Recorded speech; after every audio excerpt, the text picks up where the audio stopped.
Chapter 573, A Dark Scheme. We have established a game channel of Discord server and Play Among Us and other games over there. You can find a link in the end of the chapter. Things happened in rapid succession by the past 3 days. In Whiterun, Wulfur worked with the companions on restoring pieces of an axe known as Wuthrad, which is considered as a cultural treasure in Skyrim and especially to the companions. As they got a lead on the first fragment being buried somewhere north of Whiterun in Dustman's Cairn, Wulfur and Farkas embarked on the quest together. During their excavation, they were ambushed by a group called the Silver Hand. This group is made of werewolf hunters who are aware of the secret that the companions' inner circle is a den of werbeasts. Even more, those Silver Hands were once companions long ago before a failed attempt to end the lycanthropy tradition of the companions by hunting down the witches responsible for it. After being degraded to the level of common bandits, they didn't even give up and went after the Wuthrad fragments in order to prove their legitimate claim as the ones worthy of the legacy of the companions' founder, Iskermore. In Riften, the Thieves' Guild was slowly building up power on 2 divided fronts. The ones that sucked up to Maven were Mercer Fry and his lackeys. While the division was unclear to outsiders and kept behind closed doors, Mercer was slowly hoarding support from Maven Blackbriar and her associates. On the other hand, Delvin Mallory was staying out of these businesses and kept close contact with Winterhold through Sparrow Julliner. Speaking of which, she was doing jobs for both Mercer and Delvin that varied from small-time burglaries to big-time heists. She even learned how to fake ledgers, attempt frauds, bribe people, and reel in support from the wretched poor folks. After the Golden Glow Estate incident, Julliner was supposed to be summoned by Maven for another business opportunity, but Maven was too busy with Riffin's inner workings and scheduled the meeting for a week from now. In Winterhold, the progress was simply unprecedented, so there's no need to mention how capitalism is the most perfect thing that ever happened to humanity over there. On the other hand, Alina was in the middle of handling the war situation brewing outside the hold when she heard of some strange happenings. It seems that the 2 armies of the Imperials and the Stormcloaks have stopped their march in a bizarre situation of neither fighting nor retreating. As a holder of an official badge of office, Alina, she went ahead with a team of elites made of Isha, Mirren, Miranda, and Ela in order to investigate. There, they found the 2 armies drinking together. Yes, drinking and dancing and celebrating. John has mentioned that he will take care of any fight that happens around the hold, but Alina always imagines something brutal to happen, not 2 armies completely submerged in liquor and drunkenness.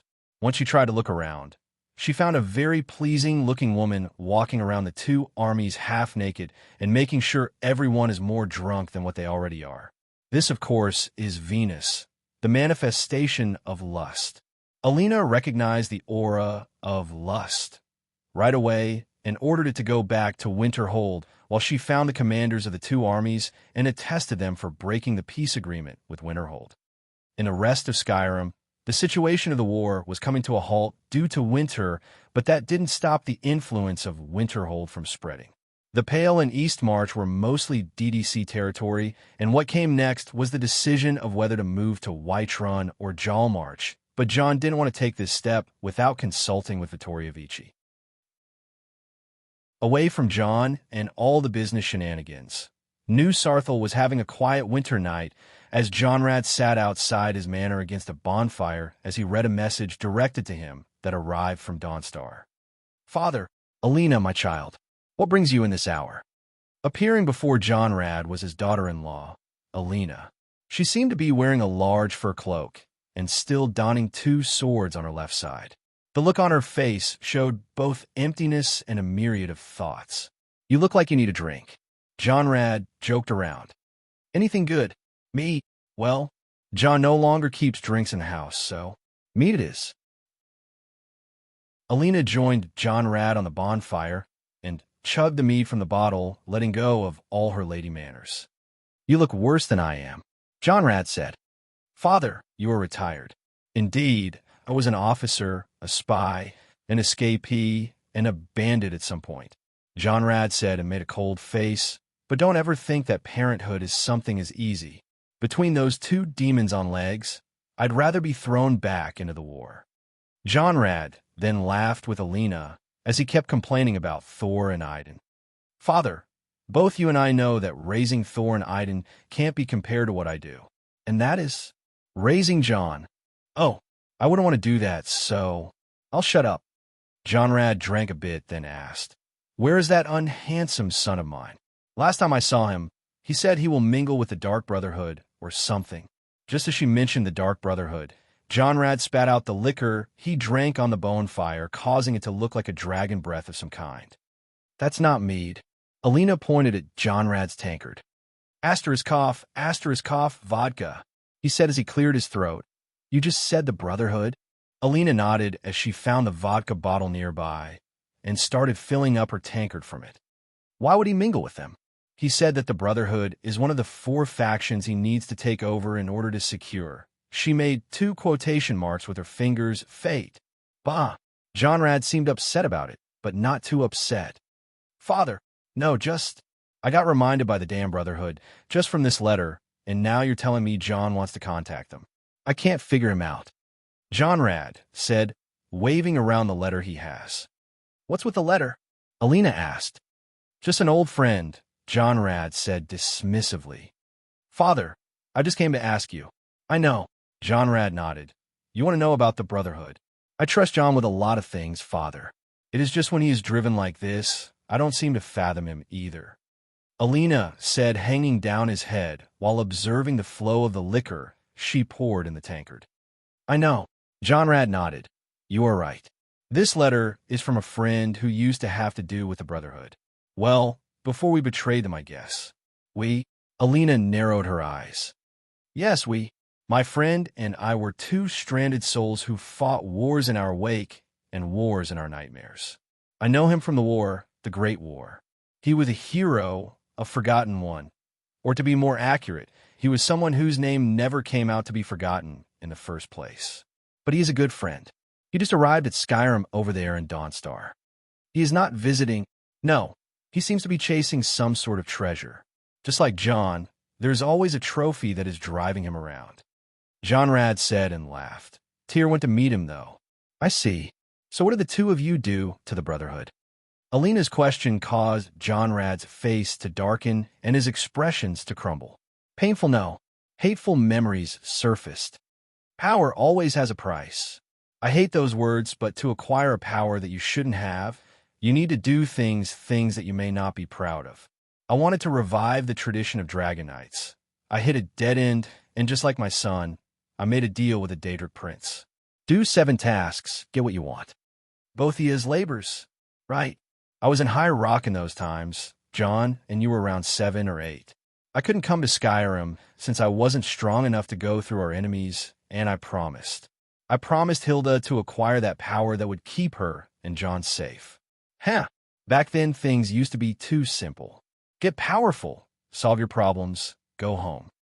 Jonrad gazed at the starry skies as he remembered the old days. Bothia is not that bad at High Rock. In a land submerged by political schemes and assassinations every now and then, folks have gotten used to the Prince of Plots.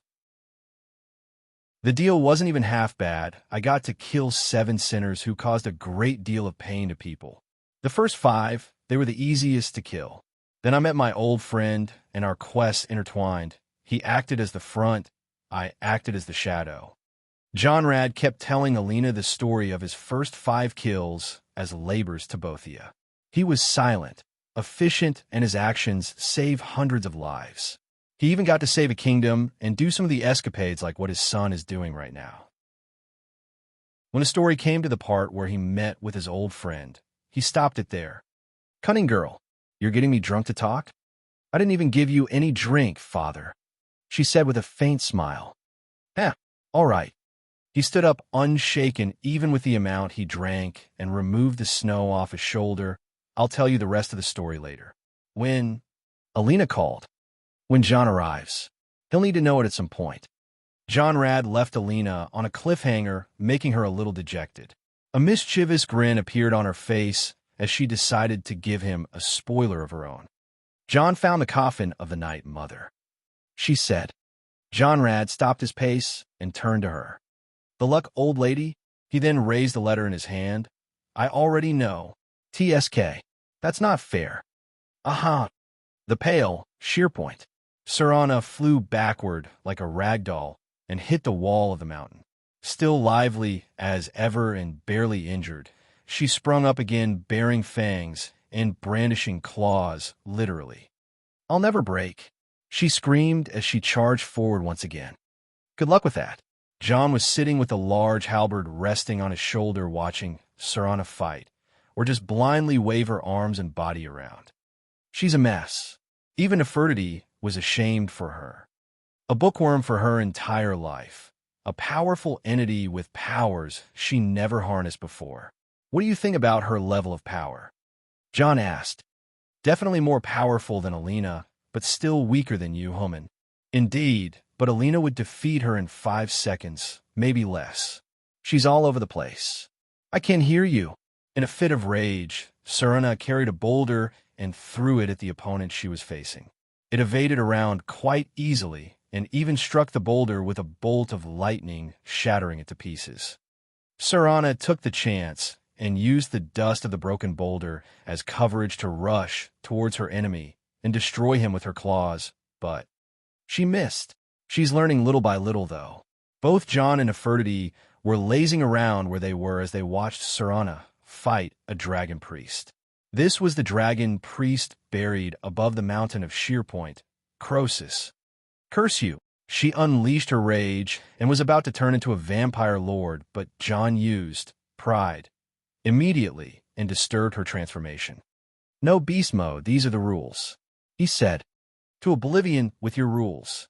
She cursed at him angrily, but Croesus hit her face with a fireball, causing her to fly backward again. "Eyes on the prize, cute little fangs," John said, and returned back to patting Nefertiti. Serena was in a tough spot since she was kidnapped for the second time by John. For the first time, she was helping him get away from her father in order to halt the prophecy, but this time, John took her by force and trickery and forced her to separate from gluttony. Serena didn't fully understand what gluttony is, but she knew that it possessed power, and if she combined this power with hers as a daughter of Cold Harbor, she would be more powerful than her father and maybe force him stop. That was her simple estimation, but she knew deep down that she can't confront her father alone. She is way too inexperienced. A mere bookworm princess won't ever be a match for the man who led armies and won wars while becoming so hungry for power to the point where he sacrificed his daughter and wife to a Daedric prince. Such unfairness was a thing she was willing to face in the stupidest of ways, but now that she is in the hands of John, her plans have derailed massively. The madman even put her in a fight against a dragon priest, the pinnacle of undeath in the ancient Nordic magic. She wouldn't normally be able to fight something like that on her own, even with her speed and power. She is just way too inexperienced. But there's where John comes in. He sees potential. He starts cultivating it. In an hour, Croesus was no longer able to face her as she got accustomed to his attacks and defeated him by the skin of her teeth. "Good job," John applauded while not moving from his place.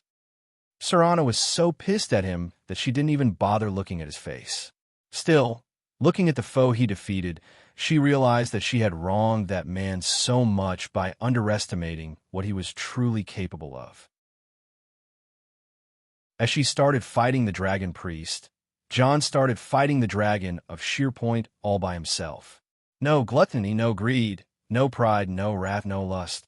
He simply grabbed his dragon-slaying halberd and went against the dragon with attacks, spells, and shouts until the dragon lied deadway before she finished the fight with Dragon Priest. All that time, John was sitting on the dragon skull and just watching her get beaten and humiliated. For a mortal, how did you acquire all that power on your own? She finally asked the question and scratched her brain. This human, his power, his strength, a dragonborn, a man of many mysteries, a monster among his kind. What is he? What does he want with her? How is he so powerful? There are 2 ways to acquire power. John stood off the dragon skull and jumped down, walking towards her. The first is to look for it. You can find it with a Daedric prince, an entity, a master. Whenever you find it, You have to pay for its price, and it is yours. You can live your regrets afterward or in a fairy tale of how almighty you have become. John bluntly rubbed the salt on all her wounds. After all, she was offered to Molag Bal that way. The second method is to make power, to take it away by force and be its master, its owner, he said while flexing. And you mean that you are from the latter type? She looked at him unamused. Yeah, kinda. That doesn't mean I didn't get powers from the Daedra before. But cute little fangs, there's a big difference between something you have to pay for, a debt, a loan, and between something you deserve, a reward, a prize. John said, we make do with what we get, but the most important thing is we don't get ourselves in shitty waters. And what is it you want from me? She asked. Simply, I want to get you out of the shitty water. I am sort of a charitable soul. John said, complimenting himself. That doesn't mean you're not going to do something in return, though. Serana joined her arms together, waiting for him to say it. In exchange for curing you of a strange case of addiction, putting you in shape, and seeing through your family affair. John took a step closer to Serana and met her face to face on the same level. You're going to become the speaker to the listener of the Dark Brotherhood. Next 3 chapters /Discord URL. https://linktr /Donovel. Chapter 574, Setting the Stages. Big thanks to our new patron at Ninite. Being in control is some sort of obsession with John. His trust only extends to those whom he has tested and would always be suspicious of anyone or anything that he didn't take an account of. But today, John's trust was about to be put to the test. He finally started pushing the buttons in order to get the scenarios over with. In the Bannered Mare Inn of Whiterun, John looked down on the patrons as they drank, scuffled, and drank again between laughter, puke, and secret glances at the barmaids, or even touches for those who were devoid of shame and manners. You're holding up well? He asked the girl sitting in the dark corner. Annoyed, nauseated, and clearly out of her habitat, Serana was just looking like a hungry wolf at every comer and goer holding the urge to chase after them and twist their necks open, draining them from all their blood. But still, it is not the blood that will calm her down. In truth, it will make her even worse. Her bad situation right now was because she snuck behind John and attacked some man in a back alley, and if not for John saving him and wiping his memories clean, things would have gone bad for the little vampire princess. I am fine. Just whatever it is, finish it and let's get out of here, she said while trying to hold her head from exploding. John sighed as he looked back in his book and continued reading slowly. Don't worry, princess. As soon as we get you back on a normal blood diet, you will return to a peak condition right away. Why so nice all of a sudden? She glared at him. I am nice. John closed his book. If I am ever treating you badly, know that I am trying to stop you from harming yourself. What about that time? Cute little fangs. John stood off his chair and got closer to her. I'm not the kind to bully people if I don't enjoy it. Well, I enjoyed in some cases, but don't worry about yourself with me. John wanted to pat her head, but she was not in the mood to be touched. Just as he pulled away, he sensed a presence he was anticipating. Footsteps were heard going up the stairs, and as Serana would find any approaching mortal slightly irritating her instincts. This time her instincts were causing her to be on peak alertness, as if she was targeted by a very keen hunter, one that may make her feel like a prey. 3 careful knocks were heard on the door. John walked out to the door under the watchful gaze of Serana. The moment he opened the door, a strange amount of hostility could be sensed even by the normal folks down there. Thankfully, those people were too drunk to even walk straight. With John in the center of this clash of gazes, both Ela and Serana seemed to have taken a hostile interest in each other. Little do they know what caused it, and little do they care. Each of them was marked as a threat by the instincts of the other. Yeah, I thought this would happen, John said as he left the door open for Ela to walk in. What's that thing? Ela asked, not lifting her eyes off Serana. Thing. Serana only needed this word to be triggered. John jumped on the bed of the room, acting all relaxed. He made the introductions in his own way. A werewolf, a vampire, and a dragonborn walk into a bar. And that's their story so far. The two ladies narrowed their eyes at each other, realizing the nature of the other person. Both of them are creatures of the night, and the mere thought of them existing in one town would make all the townsfolk run a mile in panic. And now John is simply introducing them to each other. I hunted bloodsuckers before. None of them smell as twisted as she does. Ela said, and I read about your kind. Father always said there is particular filth to those who fancy shifting into dogs. Sir Anna was irritated out of her way to the point where she came up with a comeback. John sprung up for the bed, anticipating how this will end with a grin. Do you know the difference between a wolf and a dog, little girl?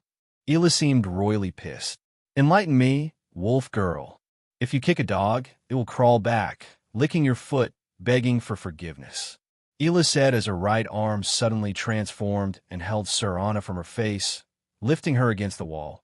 Kick a wolf, and it will rip your face off.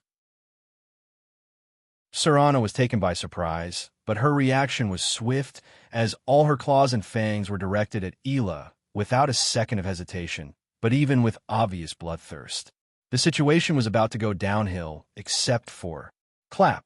Thank you, Pride. You can stop now. And all of a sudden, everything returned to where Ela and Sir Anna were just standing against each other. What just? That was between you and me. Covering the traces of a vampire princess got me so good with illusion magic that I can even trick you. The two of you, of all people. Damn. John grabbed Pride with all the love and care in the world as it started to glow for its owner's attention. Just now, Ela asked, illusions. I've been practicing some nifty tricks lately. Yeah, this was happening, but in your heads. Next time you two want to fight, do it outside of town, please. He said, criticizing them both. Sir Anna rolled her eyes and returned to her corner after picking one of the books John was keeping. Ela watched Sir Anna with a suspicious gaze until she too completely lost interest in fighting. She then turned to John with criticizing eyes. Where have you been for the last couple of days? She asked. Nowhere in particular. I was on Sheerpoint for some time. Traced the dragon cult in a few locations, and nothing interesting happened. John said, and that, she pointed at Sir Anna, that is no regular vampire. That has a name. Sir Anna said, her name is Sir Anna. She has special circumstances, and I am helping her to control her serious blood-sucking condition, as well as taking care of an apocalyptic conspiracy led by one of the most powerful vampires in existence, which happens to be her father, who wants to use her as a part of his world-shattering scheme, which may threaten all life on Nirn. Holy! Ela was taken aback by the way John put things. No pressure at all. John smiled. Remember that vampire that captured me a few years ago? Wait, hold up. Before you ask them, the answer to every question you are about to ask is yes. John laid his hands out. Ela looked around, not sure how to react, while lost in her thoughts. I am happy you're guessing my questions and all, but I would need more explanations, please, she said. All right, let's see. John started explaining what happened for the last 3 days with Ela sitting on the side of the bed listening, and in the end he said, and now, I want you to take care of her. What? What? The two looked at him, as if he said the most unimaginable thing. You will take care of her for some time. I need you two to keep contact together. Why in oblivion would I do that? Ela asked. I just want her to have contact with someone I trust. John said as he leaned on Ela. I didn't go for Alina or Joliner for this one, you see. She narrowed her eyes, trying to figure out his motive. I smell something fishy. She said it. If you smelled it just now, then there is something wrong with your nose, John said with a natural face. Obviously, because we are in a tavern. He laughed as she rolled her eyes, so he grabbed her closer and intimately made her sit beside him. The situation which caused Sir Anna to look from above the book with bewilderment, then try to shrink in the corner she's in. Seriously now, what is it you are not telling me? Ela asked. John cleared his throat and relaxed back. Have you heard about the Dawn Guard? He asked. It is a fort in Rift Inn. Aside from that, there used to be an order of the same name that is dedicated to hunting vampires. She said, yes. It is an order that rose many years ago when the son of a Jarl from Rift Inn was caught with vampirism. The methods of the Dawn Guard are effective, but But what? Let's say there is something I never understood about them. John said, then changed the subject. Either way, the vampires have been moving against some small settlements lately, and they targeted many innocents. They're going to be a problem. We have taken a few jobs to eradicate vampires lately. Ela nodded in agreement. That's not even what I am warning you about. The vampires who are truly up against are more ruthless and twice as dangerous compared to any low-blood vampire you know. She's an example of what you will face then. All right, what does the Dawn Guard have to do with any of this?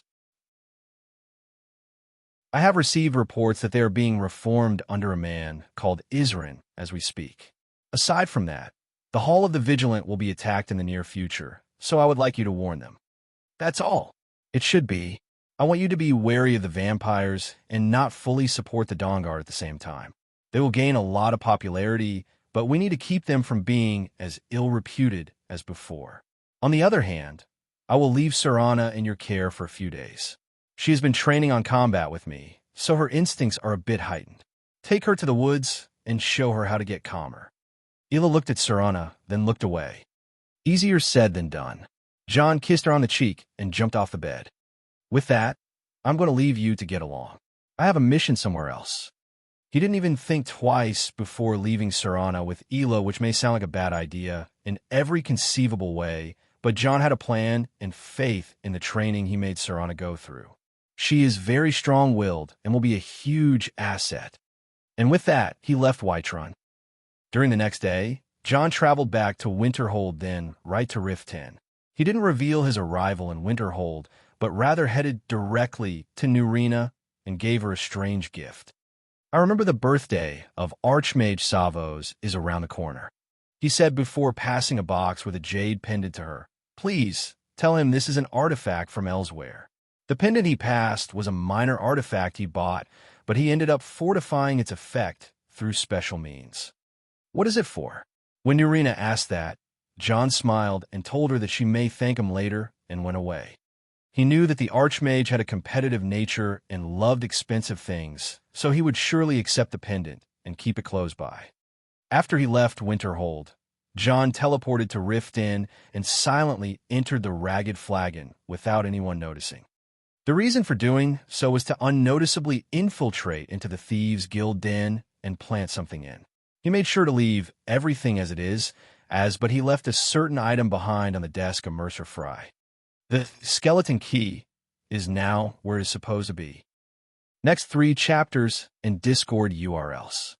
https://linktr/Donovel. Chapter 575, Hitting the Books. It didn't take much for everything to unfold now that John got involved. He was right. Some scenarios don't just happen without his interference, even with his friends working hard on them. In Rift Inn, Maven Blackbriar met with Julliner at last and gave her a job. Julliner was of course disguised as Sparrow, and she could a few words out of Maven. Surprisingly, and despite how Maven was upset with John, she didn't accuse him of sabotaging her work in Rift Inn or even getting in close contact with Haunting Broom Meadery, her rival in the mead business. John Dare may be arrogant and moves around without accounting consequences, but he's by no means someone who would waste time like this. Such petty actions don't even bother me, but they rather harm your guild, Little Sparrow. Seeing Maven say such words to her, and aside from the bad vibes, Julliner was left with a few clues on what exactly is going on.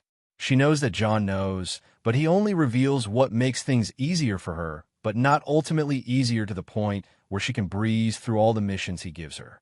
Yet for Maven to see through John to such extent, it is true that enemies walk on narrow paths and would understand each other over time. John and Maven had an unspoken animosity as she thinks that John is the one who killed her son, but still has no proof and can only hate him in agony, without having anything to do about it other than keeping Rift Inn out of his grasp. Julliner had to travel to Whiterun afterwards and infiltrate the Haunting Broom Meadery as a skeever exterminator. The plan was to go in, kill the skeevers, go into the brewing chamber, ruin the mead, and wait for a tasting agent that arrives from the Jarl's palace. Once the ruined mead is served, it will cause the reputation of the Haunting Broom meadery to plummet and for the meadery owner to be imprisoned. Maven Blackbriar would then interfere and seize the Haunting Broom meadery, eliminating her biggest competition in Skyrim. There is more to the plan, actually. Before the meadery operation, the Golden Glow estate was also part of a small company conspiracy against Maven Blackbriar. Once the Thieves Guild cleaned up the estate, they found a document directed to the owner with orders to harass Maven and cut her supplies.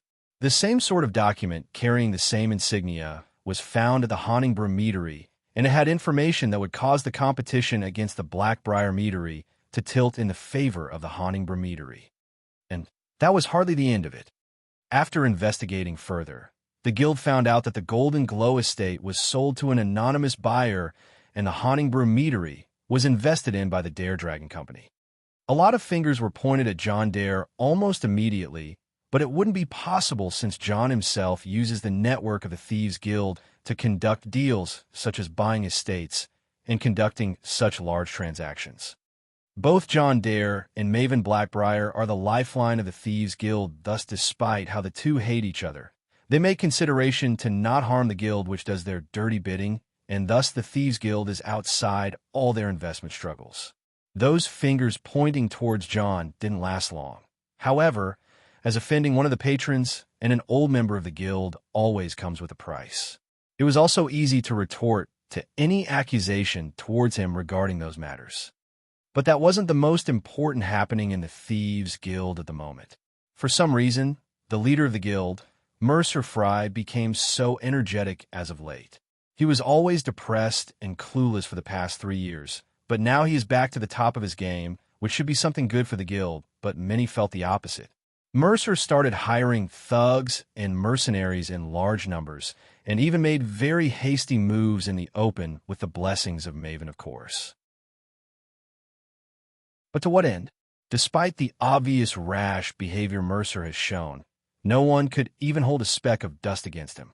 There is a reason why such a crafty thief is the leader of the Thieves Guild despite his lack of popularity among the thieves. He is good, insanely good at that, or that's what the world believes. Jelliner became very aware that there is something behind Mercer's return to the limelight, especially after a big job lately, but many dismissed her worries as Mercer being old and crafty or some nonsense she didn't buy.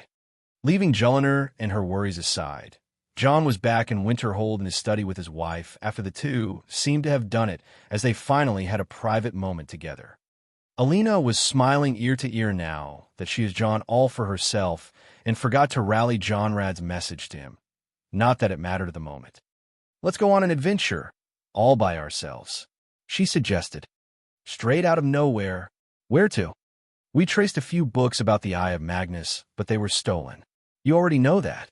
"We launched an investigation and found where they were taken. I'm tasked with their retrieval.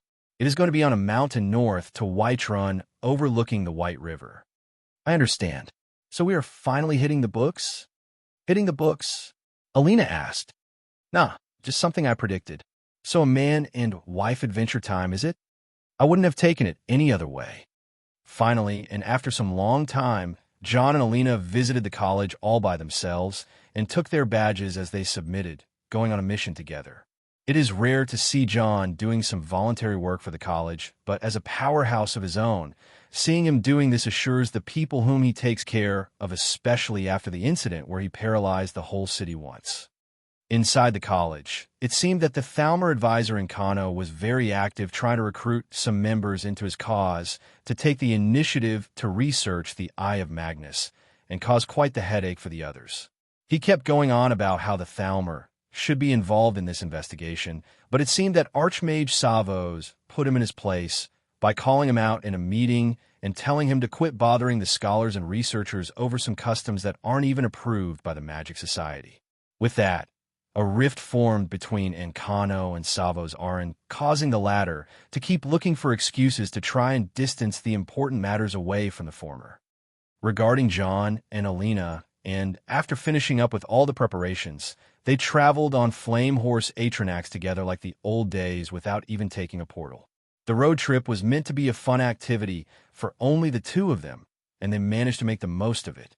The war is not that active around Winterhold thanks to lust and what it did last time, and John himself sent a few messages full of hard languages to the two sides of the war to not be so confident and threaten the trade routes of Winterhold. For one man to cause two warring sides to take this war elsewhere, this is the kind of character John Dare can be if he fully flexes. After a couple of days of traveling in the snowy winter, John and Alina reached Fellglow Keep, the place where the books were thought to be. This place was crawling with rogue mages, the sort that goes behind the laws and commits crimes in order to attain particular types of powers. Those kinds of mages are sometimes not any better than bandits and are hostile to anyone who trespasses their territories. They also recruit the poor locals with magic talents and promise them a chance to hone their powers, but it's all a hoax. As expected, those rogue mages met John and Alina with hostility the moment they were spotted. The two of them were wearing their college robes and looked too classy compared to those rogues. "Halt! Leave this place at once. Your kind is no welcome here." A Dunmare mage blocked the path for John and Alina, with some of his peers of Flame Atronach backing them up. It didn't look more dangerous than a mere band of straggler thieves who learned some tricks judging by the weapons they carried alongside the spells they evoked. A real mage wouldn't rely on mundane weapons if they are adept with the arcane arts, which disqualify those people from being proper magic casters to begin with. Even the Atronach they had wasn't controlled by any of them, but rather summoned through a ritual and functions as a sentry. Alina seemed to be intending to repay hostility with hostility and wipe out those rogues, but surprisingly enough, John touched her shoulder and conveyed to her that it is better to use diplomacy in such a situation. Alina looked at him, doubting the actions of her murderous husband, but ended up watching as he spoke. "Greetings. We are from the College of Winterhold, and we are here on official business with the leader of this coven," John said. The college. The name put those men in a pinch just by mentioning it. A bunch of untalented spellcasters like them doesn't even qualify to set foot in the college, let alone compete with a genuine mage in magic combat. But I knew it, the Dunmare on the lead said.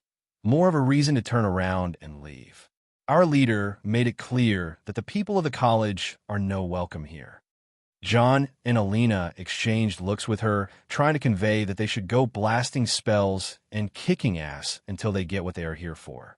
The thing is, John wanted to play this one in a different way. "All right, can you at least rally to your leader that we are here? I want to confirm whether she'd meet us or not so that..." Spark. One of the mages cast a minor lightning spell towards John's leg as he was speaking. It landed on the ground, as it obviously missed, but the mage tried to make it look like a warning shot. "Got stones in your ears? We are not receiving any visitors," he shouted. John wasn't even triggered by the spell, nor did Alina. This sort of child play wasn't even at the level that can kill a deer. "Well, at least I tried." With a wave of his hand, a gust of wind struck the mages and forced them to stagger down before a very tiny web of scattering bolts spread all over the surroundings and knocked them all down. "You didn't kill anyone?" Alina asked in surprise. "Do I need to?" John replied. "I have something in mind for coming here, so let's not kill anyone. Why don't you wear the skirt and I wear the armor?" Alina said with an unsatisfied tone before laughing cheekily as John stared at her. "If you want to go all out, do it with a proper opponent, else it would be called arcane bullying. And don't worry, it is just right behind those walls." John and Alina stormed the keep together with nothing that can be related to the word strategy. In fact, it was a mixture of abuse and kidnapping. The two of them didn't go with the big innovative spells and returned to the basic ones, such as Firebolt and Frostbite. They were acting as if they were giving their opponents a chance, but in truth, they were just having fun bullying folks around. Whoever was taken down in the fight would be dragged to John's cube and be imprisoned there in a special cell John especially made. After cleaning the keep's underground area, a few high-level mages appeared and posed a little challenge to Alina, but she still gave the same handicap she gave to the others and still won without any difficulty whatsoever. A former student of the college was found, a high elf named Ordhorn, who seemed to be the one who assisted this group of rogue mages to steal the books Alina is after. The moment he saw Alina and John, he recognized them almost in an instant, and unlike the game, he didn't dare to even ask for help when he was tricked and caged by those rogue mages. Alina simply opened his cage and ordered him to run back to Winterhold and present himself to Faralda, who oversees the college security. The interesting thing about those rogue mages, and unlike most groups, there were good ones among them, and they managed to capture and experiment upon vampires. John was really into figuring out what they after and understanding their work. He left the vampires they capture intact and merely put them to sleep so they don't use the chance and escape. And to answer those questions about the nature of their research, there is no better than asking the lead of the circus herself.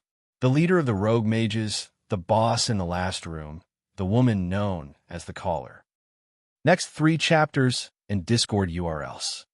https://linktr/Donaville.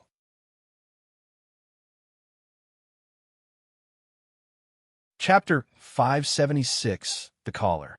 Sorry for the sudden break. I had a paper missing from my resume, and I had to go through a 10 days course in a different city to issue it. Tell me how to make it up to you guys. Really sorry. So you're the ones who barged into my home, killed my apprentices, and ruined my work.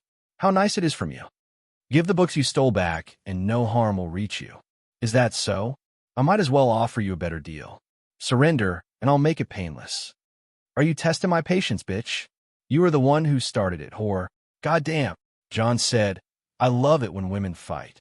To explain what is happening, it was Alina facing off the Caller while John was sitting on the side, watching the events unfold. You and this meat shield of yours. You both will answer for the offense of disturbing my work.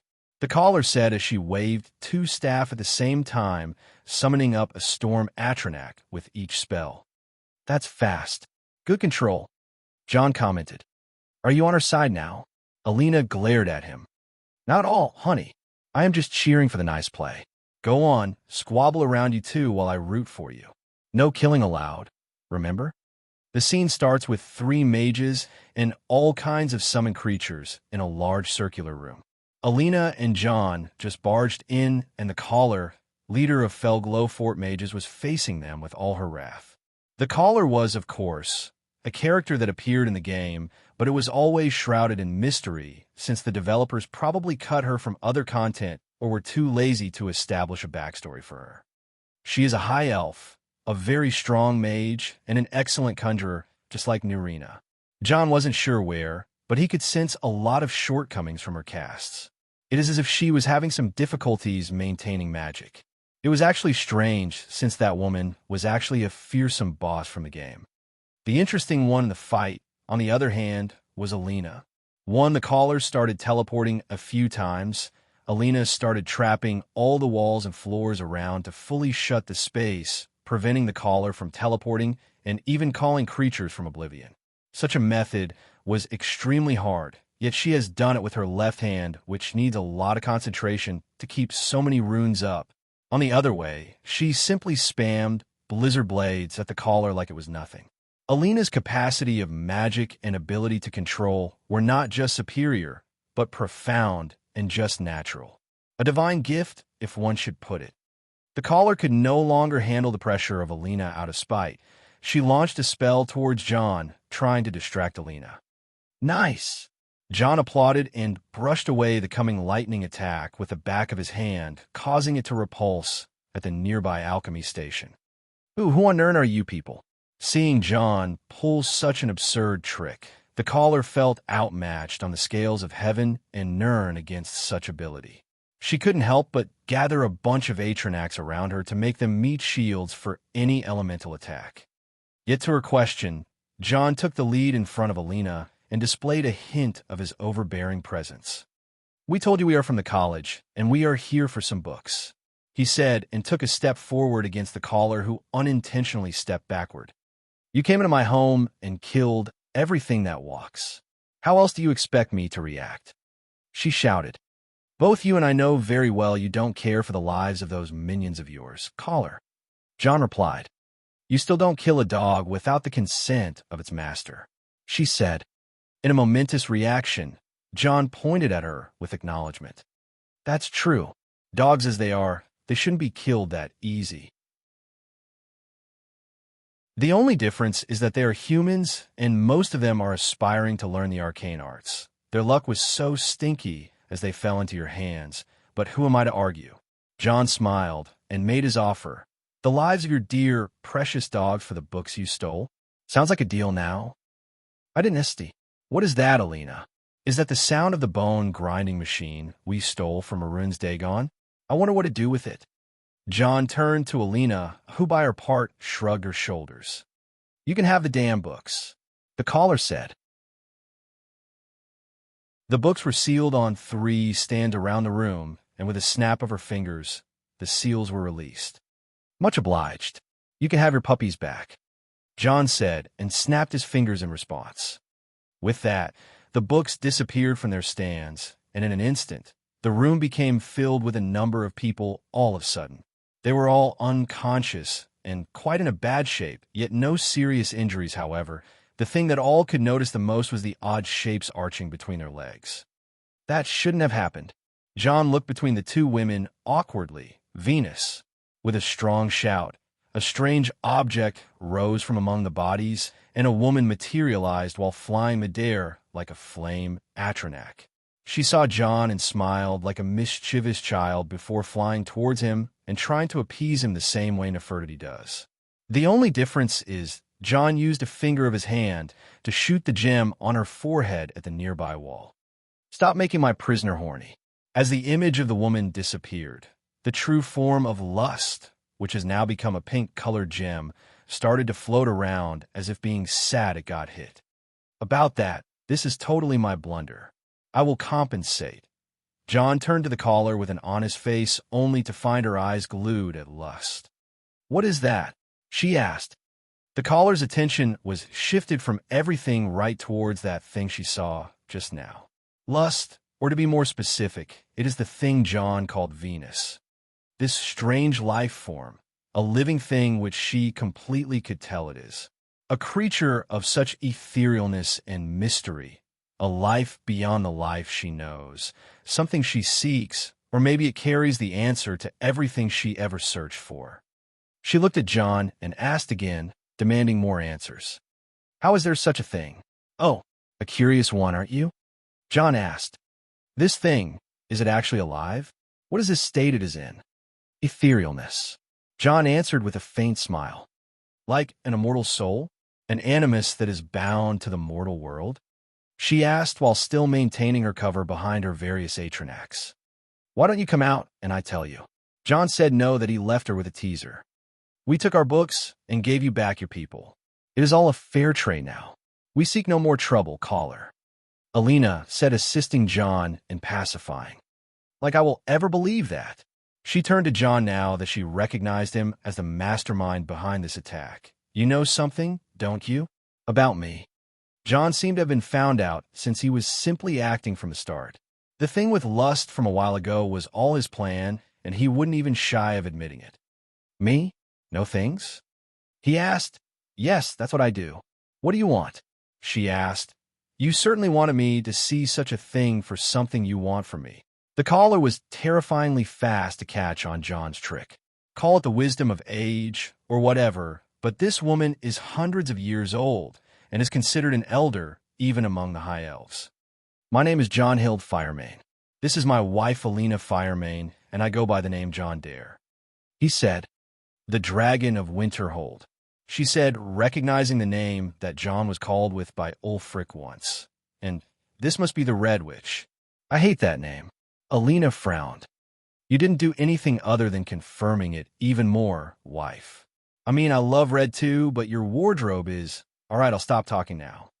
John turned away as she glared at him back to the caller. As you figured it out, I came seeking something. The entrance was a little bit crude. My apologies. Not at all. The caller said, even though she didn't let her guard down even once. But I expect something in return and compensation.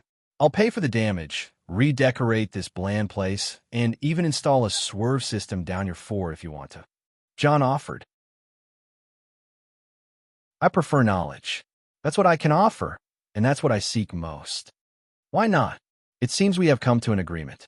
Told you we can work this out. John clapped his hands, and all smiles. Fake, as he always smiles to enemies. What is it you require, John Dare?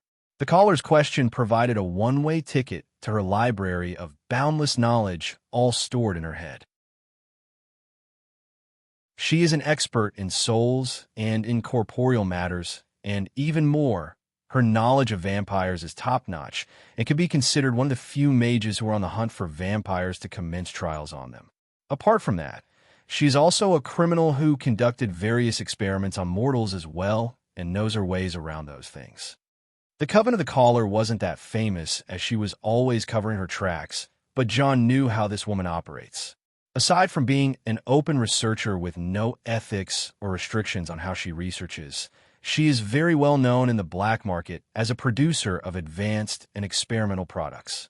On top of all that, she has some sort of fascination towards vampirism, even though she is not a vampire. From what it seems, she's trying to get the advantage of vampirism away from the disadvantages and create something unique.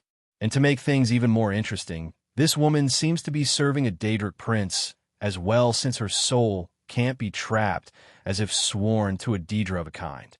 It can be either Azura or Meridia if John tried to narrow it down, since the two are known for their vicious natures when it comes to experimenting and seeking knowledge. All right, I'll go straight to the matters, John said at last as he recovered. Gluttony. I'm having trouble controlling this bad boy. That is a blood parasite, vampiric and plant-based. John started explaining the nature of gluttony to the caller as she finally agreed to drop her guard down if he gives her his word not to attack. Truthfully, John was hesitant to share information about one of the sins, but he was at a difficult spot with gluttony of all things. The damn parasite was so uncontrollable, and John could use a fresh set of eyes to shed more light on it. The caller was fully taken aback by the absurdness of enchanting something with one's own soul and blood. A normal person should feel so weakened just by attempting to create a soul artifact like gluttony, and not only John had one of them, but two, as she noticed, lust as well.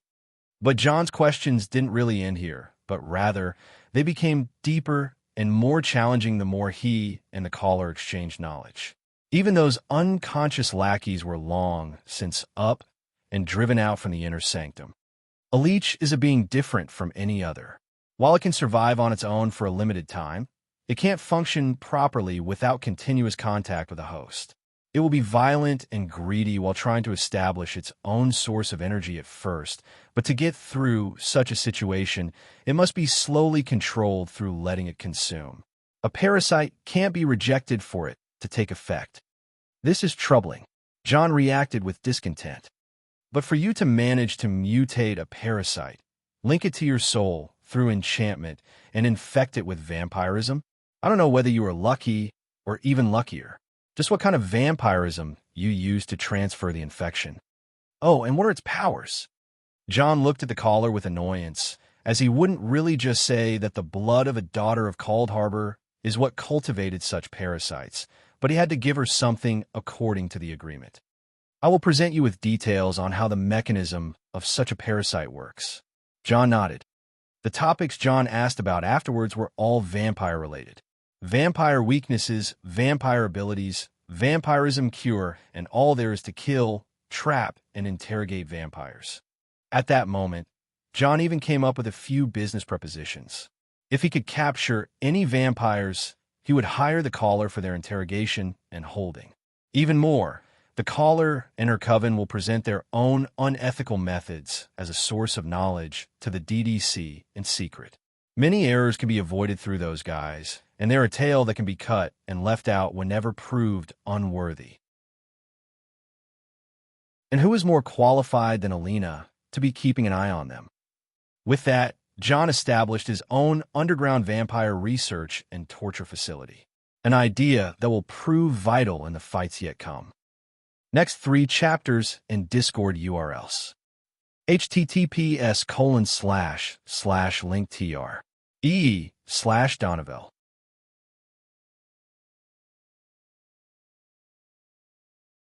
Chapter 577, Kill Steal. This morning, Falkreath woke up on the news of a murder. Someone under the light of day, while the Jarl was touring the town, and that one was none other than the Jarl's own guard, Helvard. Almost the whole town witnessed what happened. Almost everything went in the bloodiest of ways.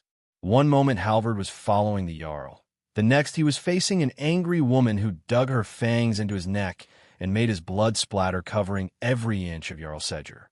To the calm and quiet Falkreath, this was terror incarnate. For the kill is the Jarl's strongest arm, and the killer is a vampire. With such an incident about a vampire targeting a Jarl, every corner in Skyrim was alerted to the existence of those vampires' attacks, as it would that those beasts have finally grown bold enough to go after the better men and the blue blood. Jarl Sedger survived the attack with 3 of his men falling victims to the claws of the vampire, and while all that happened, the monster still escaped. Who would blame the Jarl for cashing out every favor he has to alert every hold in Skyrim and put a bounty on the vampire? The thing that everyone failed to notice was the fine details of the incident itself. Surely anyone who is killing the people of the Jarl is after the Jarl himself, but that logic is flawed since Helvard was the Jarl's closest man in both rank and action. He would always follow Jarl Sedger like a shadow and be alert from every hostile aura targeting his lord. Yet a certain woman saw this from a whole different perspective.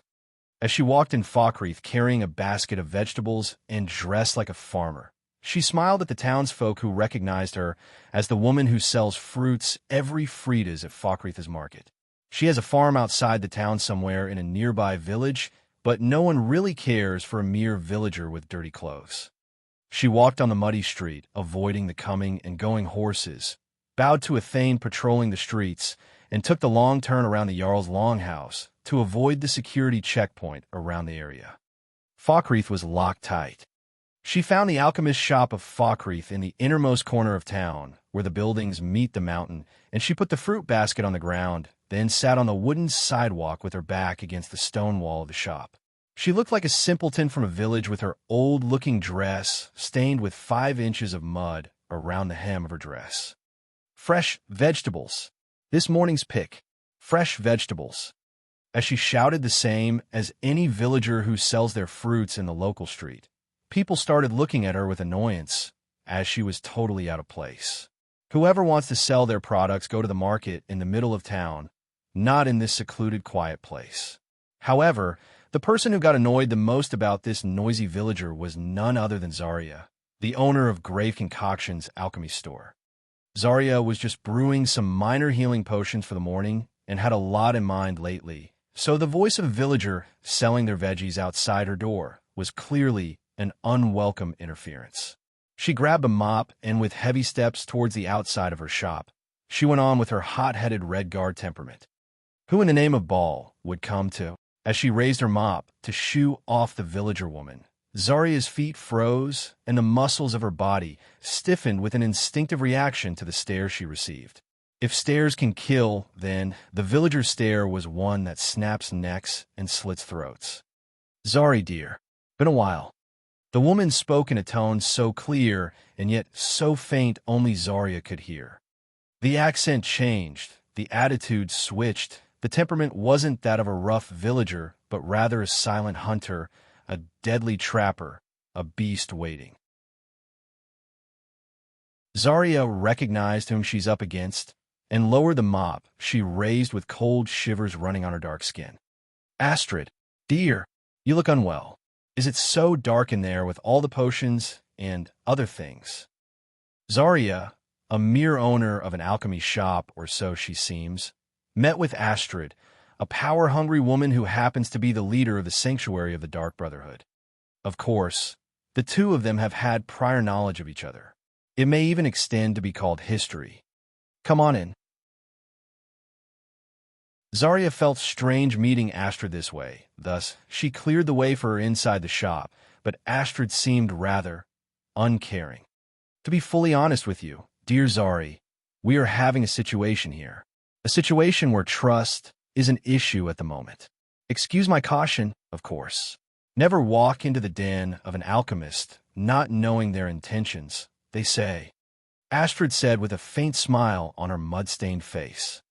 Zarya could see the air of caution looming around Astrid and towards none other than her. This complicates things. Astrid, how long have we known each other? You tell me, Zuri. Then believe me when I tell you it has nothing to do with me. Oh, I didn't even begin to ask anything. Astrid laughed. You are a dear, Zari. I wouldn't suspect you would have any other means other than us to deal with poor Helvard. Still, your revenge against him may have driven you impatient. Impatient?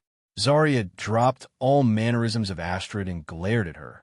You know what this did to me and my sister. Impatient is the word that fits me best while you were stalling for more time and money. Hold on, hold on, hold on. Astrid acted a little bit on the retreat. I haven't done anything about it, just because the man was the Jarl's dog. Believe me, killing her at piss is a thing we do for free if possible. And I upheld my end of the bargain. Zarya said, wherever that vampire which came from, it has nothing to do with me. But to kill Helvard, of all people, and while the Jarl is parading, and in the daylight of all things, this vampire surely has a style. Astrid said, yet she stole my contract, my kill. This is something I can't just let pass by. As I said, I have nothing to do. Well, I don't even care. Astrid said as she got up, but given your history, dear Zari, you know a thing or two about vampires, undead, and all that tones. I have a vampire close friend, but I wouldn't ask her to track another fellow vampire before I know what I am dealing with, so I have come to you. You have some of those tracking scrolls and spells from the old coven that used to operate in the graveyard, don't you? Zarya kept staring at Astrid before confirming the question with a nod. All right, I hope he gets him on the house. Astrid said. What track do you have? Zarya asked. A few fabrics in the forest, footprints, a faint scent, the usual stuff. I'll find you something. Do give me some poison for apples, dear. I haven't had fun with those nasty things in years. You people still use that? Don't people already suspect it to be your doing ever since the past era? Sometimes the old methods are the best ones. Astrid replied. Sometimes what is old only needs to be purged. Zarya shivered faintly and retreated to her shop. Then after a minute, she came with 2 potion vials and a scroll. Here's the apple poison. This scroll makes the undead unwary of you. It should keep slumbering vampires unconscious. She said, and the other vial? If you have a hunting dog or a trained wolf, you can feed this concoction to it. It helps heighten their senses, but gives them an upset stomach the next day. Hunters use them all the time. You have a hunting beast, don't you? I have the best. Astrid confirmed with a smile that only she understood what it meant. That's all then. Don't find me again. It's a pleasure, dear Zuri. Zarya walked back to her shop, suspiciously watching Astrid, who kept on with her disguise as she went on and sold her veggies until the guard chased her away. Outside Falkreath, near a river, Astrid emerged from the lake with her upper body naked and a man behind her back. She was drying her wet blonde hair from the water. She just took a plunge in and asked for the man to help her with a towel. So, we are letting Zarya off the hook? Armjorn asked. Husband, things won't be fun if we keep on killing whoever crosses us. Let them think of us what they want to think. We are not the Thieves Guild, are we? We don't need to go around making ourselves the top dogs wherever we go. Astrid spoke as she got closer to her hot-headed husband. Gur, I still think it is a bad idea leaving loose ends. Who said we're leaving loose ends? Everyone wants someone dead eventually, and once the other alchemists in town are tired with Zarya, someone will pay us to twist her neck and make it look like an accident. I like this. Fine. As Armjorn finished helping his wife bathe, she put on her armor and presented him with the items she received. Any of these would be of use. She asked. You'd have to ask Festus about the scroll, but this potion looks authentic. I smell no poison in it. He replied. Good. Astrid returned the items to her bag and complained, every time I get into some old lady's disguise, I feel like my skin is crawling. We've aged well, wife. All this killing doesn't just twist your mind, but gives your soul a certain vigor and youth. He said, don't start speaking like Festus for everyone's sake. The old ways this, the old ways that. She seemed rather annoyed with the mystic way of things. Don't be like that. I don't feel good about the old ways either, but the Brotherhood has roots, and with time, they shall link to us. You know that, don't you? Armjorn warned her. We are one of the last standing sanctuaries, husband. It was us who kept the others safe, not the tenets, not the old ways, and certainly not Sidhis. We would have been purged by the last listener if things would go south. I get you, but no buts. It is all us now, all those who are left. I don't want to tread down that path ever again. Astrid and Armjorn seem to have been distressed lately. Actually, the last 12 years were nothing but distress to the sanctuary of Falkreath. Being the last in Skyrim, with the contact cut from the sanctuaries of Cheydinhal of Cyrodiil and Wayrest while being pushed out of business in Morrowind and Blackmarsh by the Morag Tong. Things look grim for what is likely to be the last surviving assassins. If they were to follow the old ways of the Dark Brotherhood, it would have been the end of them all, or so Astra believed. So if they were to survive, they would need a new way. No tenets, no Night Mother, no listener, and certainly no Black Hand. Just Astrid and her little gang of killers using the name of the Dark Brotherhood to act like hired hitmen. The sanctuary of Falkreath has strayed from the path of Sidhis, the Dread Father, for over a decade by far. A wrong that had to be corrected for the balance to find itself back to the world. Yet, ironically, Astrid and Armjorn set out to find the one who stole a contract from them, as according to tradition, those who take a kill away from the Brotherhood are indebted with one, and one they shall return. This is the only way for them to increase their numbers and keep the blood flowing. A vampire it is, or a werewolf, it never made a difference who they recruit. They have many children of the night in their ranks, and always prided themselves to be a family of those with tendencies that transcend the normal takers of lives and harvesters of souls.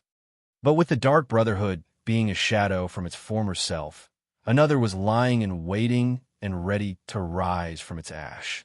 But for something to rise, it must reach ruin, and that's where Astrid and Armjorn were heading. To their ruin. Next 3 chapters and Discord URLs. https://linktr/Donovel.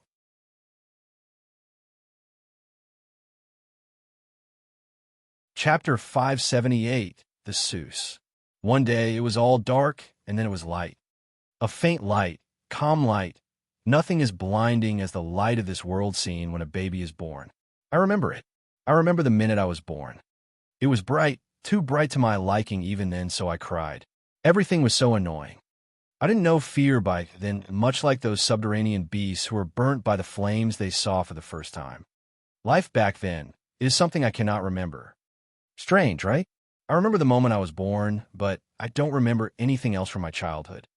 Normally, even a vampire like me shouldn't remember such a thing as the moment of their birth, but it was strangely vivid after that time I spent in the dark, because I was reborn.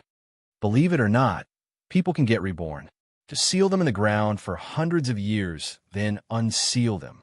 They will get attached to the first face they see. Such emotions. First time I saw my parents. Second time I saw him. By the second time, I could tell what happened and understand what was going on, but he could barely tell the special bond you share with those whom you unbound. Good, he must never know. Even though he may be as strong as my father, he may be fearless and calculative, but there are things that he must never know. Yet he too, he did it to me. He put me in a coffin and said the exact same words. Wait here, I will come for you when the time is right. And he shut me in a coffin, the same way my mother did. Speechless? Yes, I was speechless. I couldn't even say no. I don't want to be kept in the dark again. I don't want to feel like this, to sleep hundreds of years in this place alone to the point where my very soul is just frozen. It may sound painless, but it is not. My brain always turns on me. My enemy is in my head. The devil whispers. He comes, he calls. He tells me names I don't want to be called with. And the devil never sleeps, and he is always within, always speaking, always telling me things Oh, by the way, almost forgot. And the coffin was open again in front of my eyes with the light shining so bright. Here, some snacks for you, cute little fangs. Oh, and take this scroll. Use it when you get in contact with you-know-who. I'll be right next to you, just outside the cave. And he closed the coffin again. What to make of this? I wonder, did the devil say the truth, or did it lie to me? The devil never lies, you see, but he is different from what the devil says. He is there even if I don't want him to be. I don't want him to be. I belong in the dark. I belong in the deep. But it wasn't long since the visitor came to me. This wasn't what the devil said. I wouldn't be stuck here forever. I wouldn't keep to the dark more than minutes. I wouldn't be forever sealed with the smell of caves. I am out before I even know it. There are two waiting for me, just like he said, a man and a woman.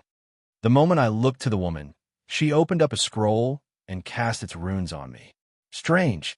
I surrendered to the spell, and I slept deep, peacefully. After all, he is right behind me. I expected resistance, Astrid said. So did I. The place is so convenient for a fight. Arnjorn replied. How long will she remain asleep? Long enough. She didn't seem to be putting her guard up, so we have plenty of time. Astrid said as she conveyed the surroundings of the cave with her eyes. Let's move. Arnjorn carried the coffin which Serana was in and followed Astrid out as she halted to take a good look at the cave once again. Something's wrong, the husband asked. I don't know. You don't feel anything? She asked. Hm? Nah, nothing in particular. All right, must have been my imagination. She walked away with her werewolf husband following her with the coffin as they descended the mountain and took the road to a different secluded location. She could have noticed you. Nefertiti spoke. Impossible. Sneak 100. John felt offended. You are being silly again, Homan. She stretched her limbs before walking beside him and sitting on his lap. Hey, we're ought to be following them now. This is not nap time. His words fell on deaf, fluffy cat ears as she had to take his lap as her bed this time. He made a tired face, knowing that he must never move if it came to this. Or he can just float around while maintaining his pose. As for Serana, she began to wake up not long after. All she found was the coffin she was in, but the cave outside was clearly switched. She remembers bits and pieces of surrendering her consciousness to the effect of a spell, and according to the instructions provided, she shouldn't be resisting. Sleep well. Her first steps out of the coffin were accompanied by the sad words falling on her ears. She looked around left then, right to see the silhouette of a feminine figure emerging from shadowy spot. Just because she's a vampire who can see well in the dark, she managed to spot the features of the woman speaking. She was blonde, aged but aged well with no traces of wrinkles on her face. She is quite tall, as well meaning she is a Nord, yet her presence was faint and her steps were soundless. She exchanged eye contact with Serana for a minute before acting friendly. Quite the heavy sleeper you are. You killed a man and slept like a child. Quite cold-hearted of you, don't you think? Astrid asked while walking closer to the vampire in front of her with no hint of worry. I like it. You sound more like the quality I prefer. The conversation was one-sided so far. Serana was briefed about this situation, but her nature wasn't as easy as John thought. She had thoughts of her own. Unpredictableness, a low awareness of danger, and a high aptitude for curiosity. Who are you? Why am I here? Serana asked. Quite the usual questions, don't you think? Who are you? What do you want with me? Why am I here? Can I please go? Or you're more the begging type. Please don't hurt me and this nonsense. Astrid acted almighty and capable. I am not. My questions were very clear. Serana replied with a motionless tone. All right then. You can say I invited you here for compensation issues. You took something from me, you pay me back, and we are done. Simple. Oh, and if you're going on with this whole change of scenery thing you are witnessing, then you are welcome. Your cave looked dull, to be honest. This one has a water stream. You can bathe and hydrate if you like. Thank me if you want. The mocking tone of Astrid got under the skin of Serena, who was traveling the past few days with a sarcasm spam lord called John Dare. If she didn't train her tolerance against mockery, she would have started slashing her claws against Astrid's face by the moment. I appreciate the gesture of goodwill, but I don't hydrate on water, and, oh, I am well aware. And please refrain from talking circles. Unless you want to fight, tell me why did you bring me here? What is this compensation you are after? Astrid didn't like the intimidating tone of Serana, but she smiled with only her eyes as the lower half of her face was hidden behind a mask. All right, she said. A man was killed in a town last week, and he was right in the middle of the street guarding his master. You were seen just walking towards him, holding him up from his neck and twisting the damn thing like a straw doll. Everyone in Falkreath was watching you that day, and I gotta say, girl, you left an impression. Serana kept silent and narrowed her eyes. John told her if she found no answer, she should just keep silent and narrow her eyes. Do I take your silence for confirmation? Astrid asked before shrugging her shoulders. No matter, the man you killed wasn't anyone dear to me, just to clear this out of the way. I'm not here for vengeance or something. So you came to such lengths, kidnapping me who is a vampire and you know it, just to tell me you want no vengeance. Serana spoke haughtily. True. All I came here for is that the man you killed was mine to kill, and you stole my kill, my contract. She said, so it is about money. On the contrary, I would even reward you for killing the scum. He was a molester, and he deserved it. It is not every day when we do some good for the world, don't we? Gotta enjoy it while we can. Astrid said, still, what made you act recklessly in such a way to kill a man in the middle of the town under the lights of day and risk people coming after you? It seems rather odd. Serana gazed coldly at Astrid after this particular question. I don't have to explain anything to you. The answer was spot on. Those who explain themselves are usually people who are trying to hide something. Those who don't are people who don't want people to meddle into their personal business. John specifically taught Serana this little trick around words. I see. I don't mind a bit of mystery. Astrid nodded. Now to the kill you owe me. With a gesture of her hand, Astrid pointed to the people on the other side of the cave. Serana has priorly noticed them, but seeing them all cuffed and tied, even covered with execution masks, there was not much to think about regarding minor bystanders. As you see, those are our guests for the night.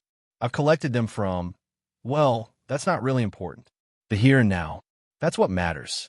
You see, there's a contract out on one of them, and that person can't leave this room alive. But which one?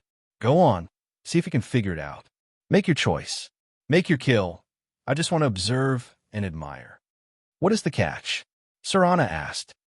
The catch is that I gave the order to kill, and you must obey. I don't like it. What is it? Your ordering thing. I don't get ordered. Serana has completely derailed from the main course of the game dialogue at this point. At a faraway place, John was facepalming at the long ends of his patience. Huh, Astrid laughed. Now, that is a shame. But what you failed to realize is that you involved yourself in this insanity when you took Helvard's life. You made your choice. Now it's time to face the consequences of your actions. You don't leave this cave until someone dies. Astrid pointed to the entrance of the cave, which was blocked by a large boulder. That one can be you. Serana insisted on being stubborn. You can try, but I prefer to handle this the civil way. A debt must be repaid. That's all there is to it. Astrid said as she fished out a dagger from her bag. This is a virgin blade. My better half just forged it for our newest candidate. I should have given you this after the initiation, but let's break some rules. What is the cost of a single mortal soul to a vampire anyway? Serana slowly accepted the virgin blade while watching the confident look in Astrid's eyes. If she decided to fight this woman, it wouldn't be an easy fight at all. Either way, Serana finally let go of her badass emotions and turned to the targets she had to kill. Who are they? Ask them yourself, Astrid said as she retreated from the scene. In front of Serana, there were 3 tied individuals. A Cagiate, an old woman, and a burly warrior, seemingly ignored. Serana chose to start with the Cagiate. Cat, HM, what a tender voice we have here. Might I say, young but beyond your age. The Cagiate replied ever so calmly. Who are you? Me? Vasha, at your service, obtainer of goods, taker of lives, and defiler of daughters. Have you not heard of, ugh, an idiot? Serana didn't even listen to the rest and rolled her eyes with annoyance. She walked to the tied old woman.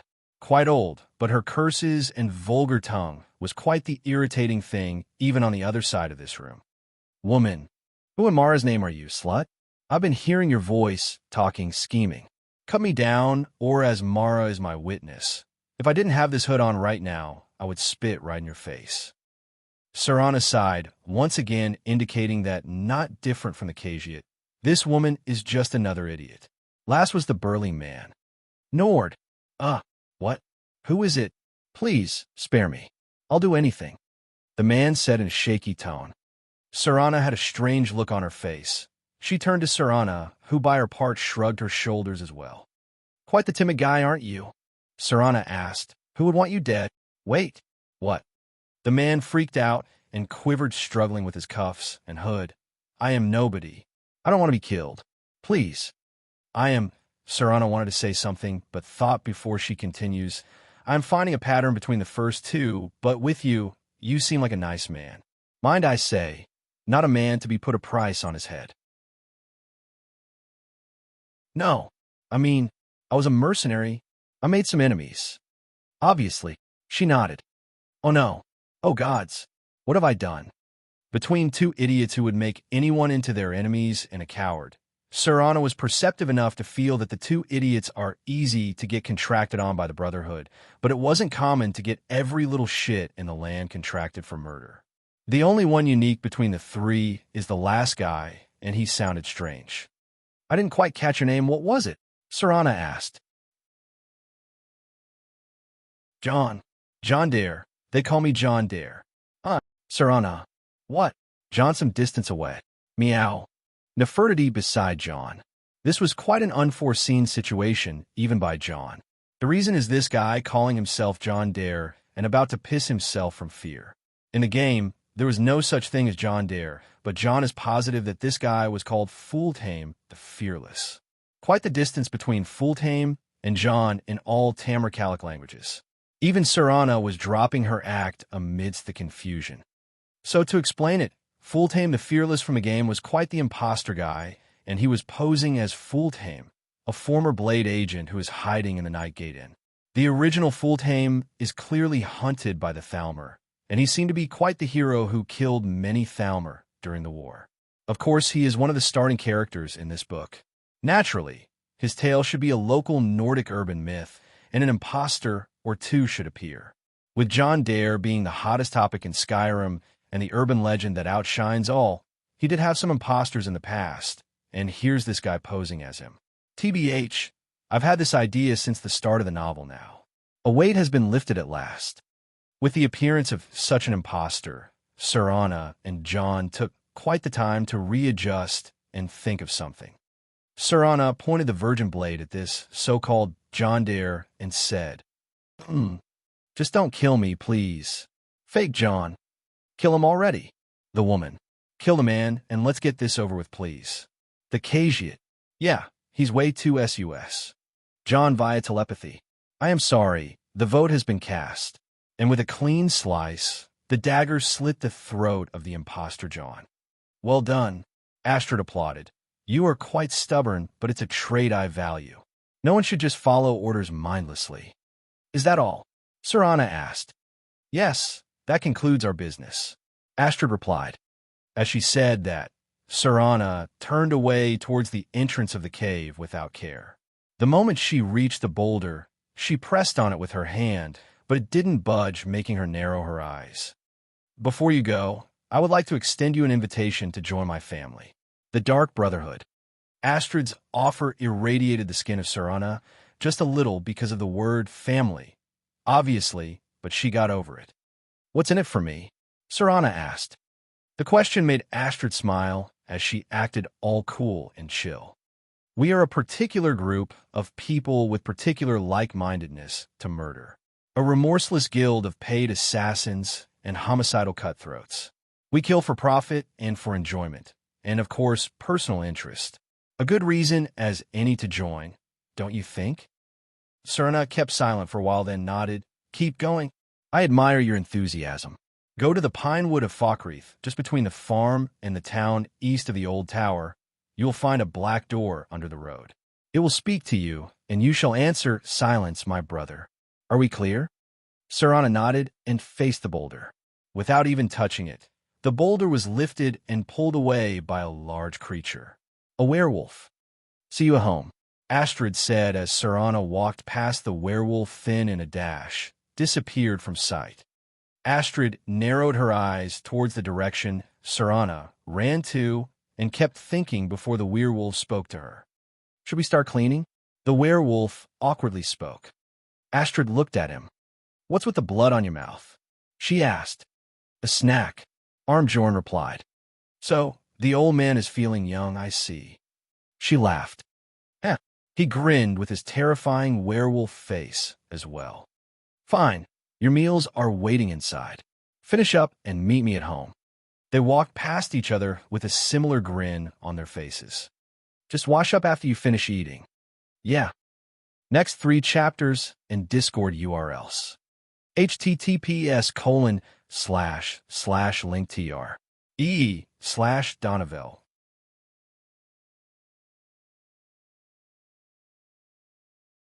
Chapter 579, The Music of Life.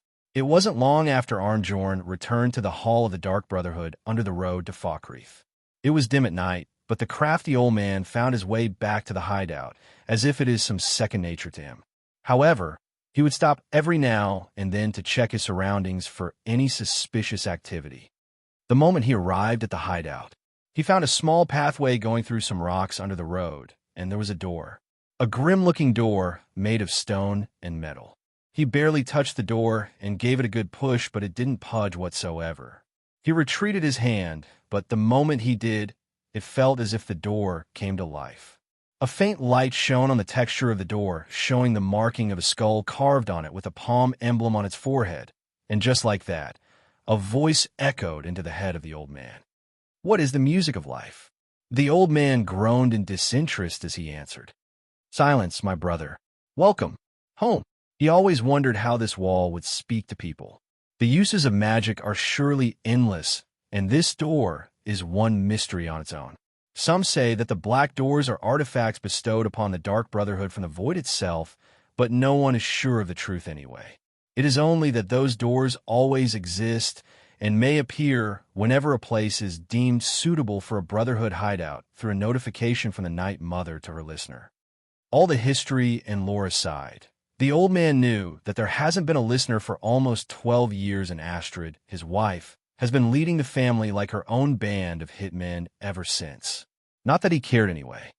The moment he walked in, however, he saw Astrid walking towards him with a frown. Something happened? He asked. Nothing, she replied. The newbie vampire came almost immediately. I must have left quite the impression.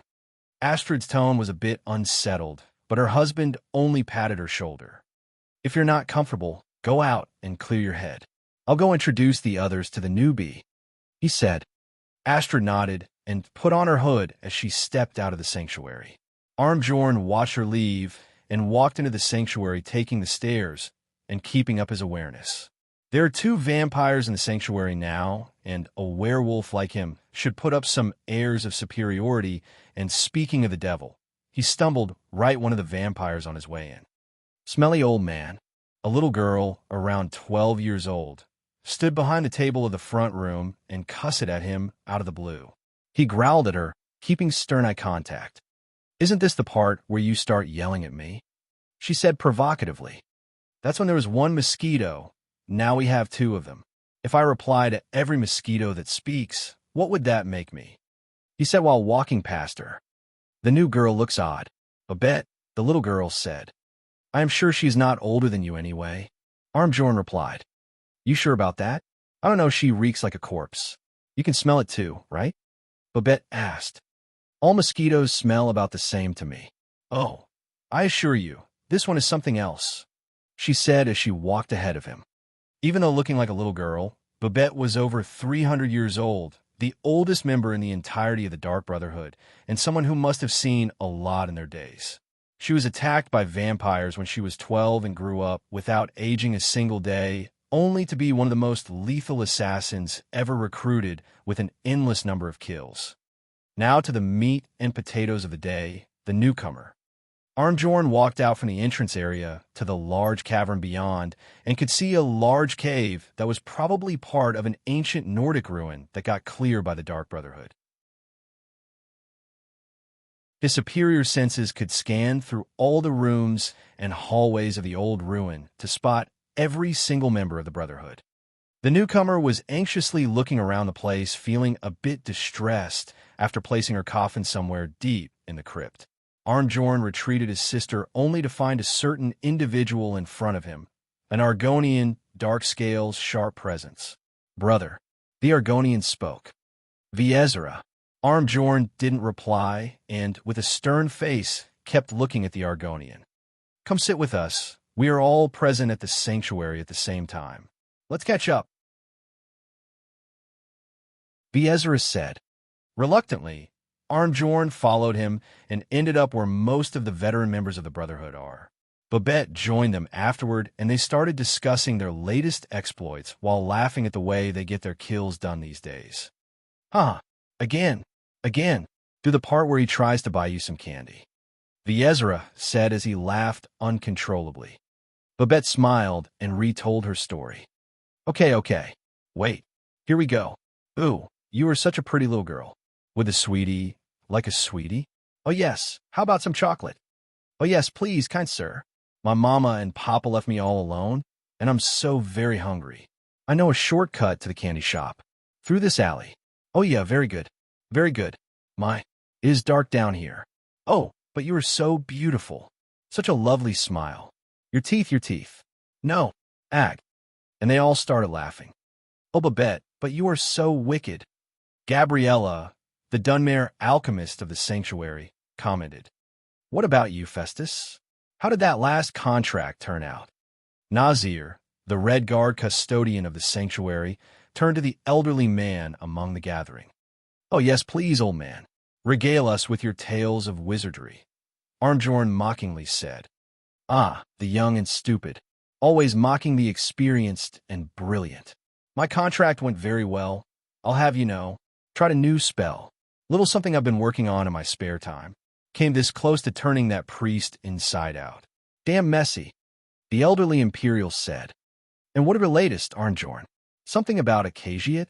Merchant, was it?" Gabriella asked Armjorn. "Oh, a big doggy chasing a little kitty. How adorable." Babette started cracking jokes at him. Armjorn clearly didn't like to be laughed at, which made him grunt and growl. "I'm not adorable. It was not funny." And he wasn't a merchant. He was a caveat monk, a master of the whispering Fong style. But now he's dead, and I have a new loincloth. The conversation continued until Serana decided that she was done with exploring the place and came towards the group. Nazir finished his last joke and went up to meet her. "Here you are," he said, walking towards her with a welcome attitude of a Red Guard. "The newest member of our dwindling, dysfunctional little family. It is nice to have some new blood every once in a while." "Nice to meet you," Serana nodded. "Save niceties for now. I have no intention of getting invested in someone who may be dead tomorrow. If you're still breathing in a few weeks, I'm sure we'll be the best of friends." Nazir replied to her with a cunning look. Serana tilted her head with an apathetic face. "But I don't breathe. Does that mean we can't be friends at all?" Her cold voice and deathly attitude made Nazir frown, but a man like him is a trader of death and a broker of reaping lives. Despite the freakish attitude of Serana, he kept a level and decided to play her games. "Vampires are truly fascinating, I see. No need for them to go through our petty mortal struggles. I was thinking at some point about asking Babette to turn me into one, but I think I would want to enjoy an extra few years," Nazir said, "and Babette is one stern grandma sometimes." "Hey, her that." Nazir dodged the object thrown towards him by Babette. "Astrid, the mistress told me if I want to earn my keep, I should see you for work." Serana cut to the chase. "Oh, pretty please. We have a lot of contracts lying around, all waiting." Nazir spoke dramatically. "The people these days are onto each other's throats, and all they do is summon us to kill for them. We're most certainly short on staff." "Well, that's simple enough," Serana said. "What will happen after I prove myself?" "You get gold, And when I prove myself, even more. You get more gold and respect, of course. Nazir seemed as evasive in his answers as Serana being pushy with her questions. I don't mind. It happens that I need gold, and my only skills aside from reading are smashing heads. Serana decided to put on airs, acting all tough. Oh, we've heard. You made quite the ruckus in Skyrim, didn't you? Attacking the Jarl's best fighter in broad daylight and smashing his head on the ground like an egg. Even Armjorn doesn't put that much spine in killing. Nazir applauded. Tell me, what made you do such a reckless thing? Serana looked at him coldly. Why would I tell you? It's my business. Well, look at that attitude of yours. I like it. Sadly, the mistress won't be pleased with you killing everyone in a fit of rage. She is putting a lot of hope on you, newcomer. And I'm just trying to ascertain your bottom lines. Fine. Serana shrugged her shoulders. I entered the town the other day looking for, sustenance.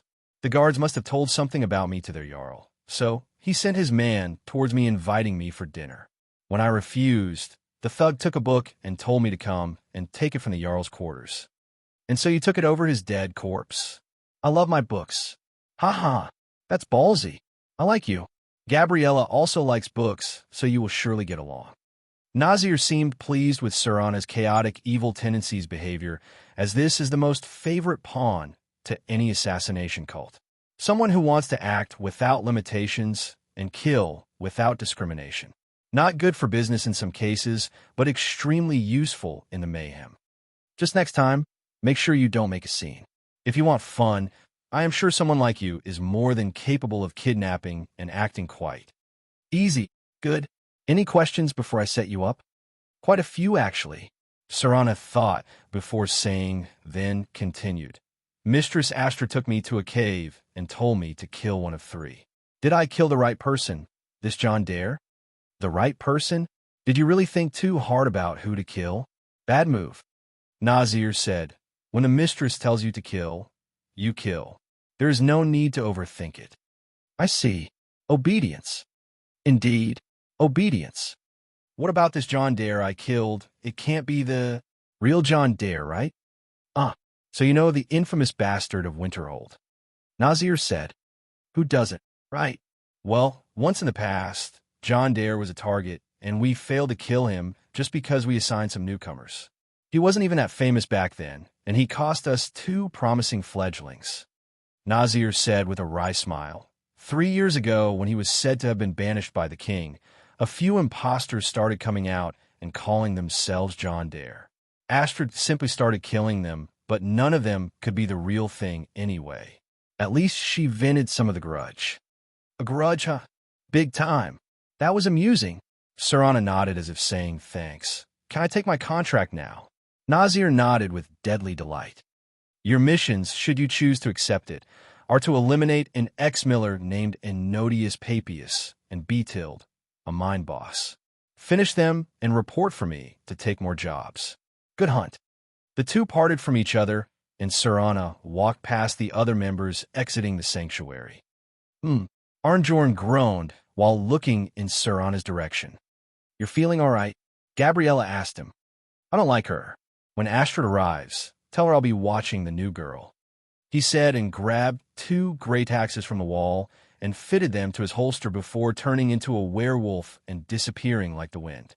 The other members were left a bit baffled, but Arnjorn can be a bit distrusting and tense around others, especially when he gets overprotective over Astrid. Another vampire in the house, sure, made the wolf inside him restless. Next 3 chapters and Discord URLs. https://linktr/Donovel.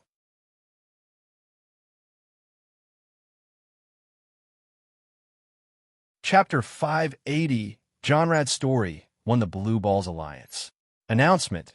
It was a sudden decision, but I've already rebooted my second novel real-life system, The Unholy Mage. Just as my lovely readers supported me here, I would also love to get your support there. There are 6 chapters so far, but since I'm having a hiatus with Dragonborn Saga, real life will be faster as I hope. He was sitting on a chair and reading a book while his skin was being dug into by a small needle. Suddenly, it snaps, and the owner of the needle curses in frustration. "This is the 7th needle for Bothia's sake," the bald little girl said. "The tattooing is getting harder lately." He asked. "Harder? It is almost impossible, master. Who told you to get so powerful that I can no longer pierce your skin with an enchanted silver needle?" John rubbed her head and stood up with his back facing a mirror. A fearsome image was displayed on his back the moment he channeled a bit of the chaos infection through it. Beth's skill was almost divine when it comes to applying tattoos. One John's back, the image of a dragon and a tiger coiling in a struggle and surrounded by a frame of Nordic knots and skulls, made him feel like those beasts are going to burst out of his back and devastate the world around him. "You like it?" John turned to the other person present in the scene and asked. "Edgy. I like," Miranda said as she softly touched John's back before the patterns faded away. Unlike in the past, Miranda has taken a state of full relaxation in Winterhold in John's house. Despite being an altmare, she was rapidly acknowledged after winning a few drinking contests against some of the Nords, establishing a strong reputation for herself. Her edgy, silent attitude and terrible punk hairstyle she likes made her seem like a kind of her own, wild, moody, and extremely sexy. Beth excused herself as it was already late, and John sat in an armchair, covered with fur, and Miranda sat on his lap. "The other girls are all busy tonight, I see," John said as he saw the room empty save for him and Miranda. "I was supposed to be busy. I asked Isha to fill in for me tonight." "Smart. The others will call you traitor, though. Like they weren't sneaking with you from time to time. To be fair, I can reveal any secrets between my women. If they weren't, you wouldn't have responded that way." "True. No further details, though." She happily snuggled in, and he embraced her no questions asked. "Will you pat me like you pet your cat, or should we skip to the aggressive stuff?" "I don't pet anyone how I pet Nefertiti, for the record. That would be blasphemy on my part. Let's skip to the aggressive part, shall we?" She nodded with a faint smile, showing her excitement. She was about to stand up and go bring something, but John held her by her neck immediately. "We haven't been training for a while now. Guess you grew a little bit bold," John said. Miranda's face remained passive for a moment before making a facial expression of delighted cheekiness. "I'm so sorry, Daddy," she said, trying to get closer to him, but he held her from her ear. "Only good girls get to be played with. Bad girls will be punished." "I will. I was such a bad girl." She descended between his legs, sitting on her knees. This scene was exclusive only to John and Miranda. All the other girls knew about Miranda's masochistic tendencies with John, but only John knew the extent of how kinky this play can go between him and Miranda. She can simply be very demanding when dominated. She loved this kind of thing, and John loved making her feel that way. "Now, why were you going to stand off my lap without permission?"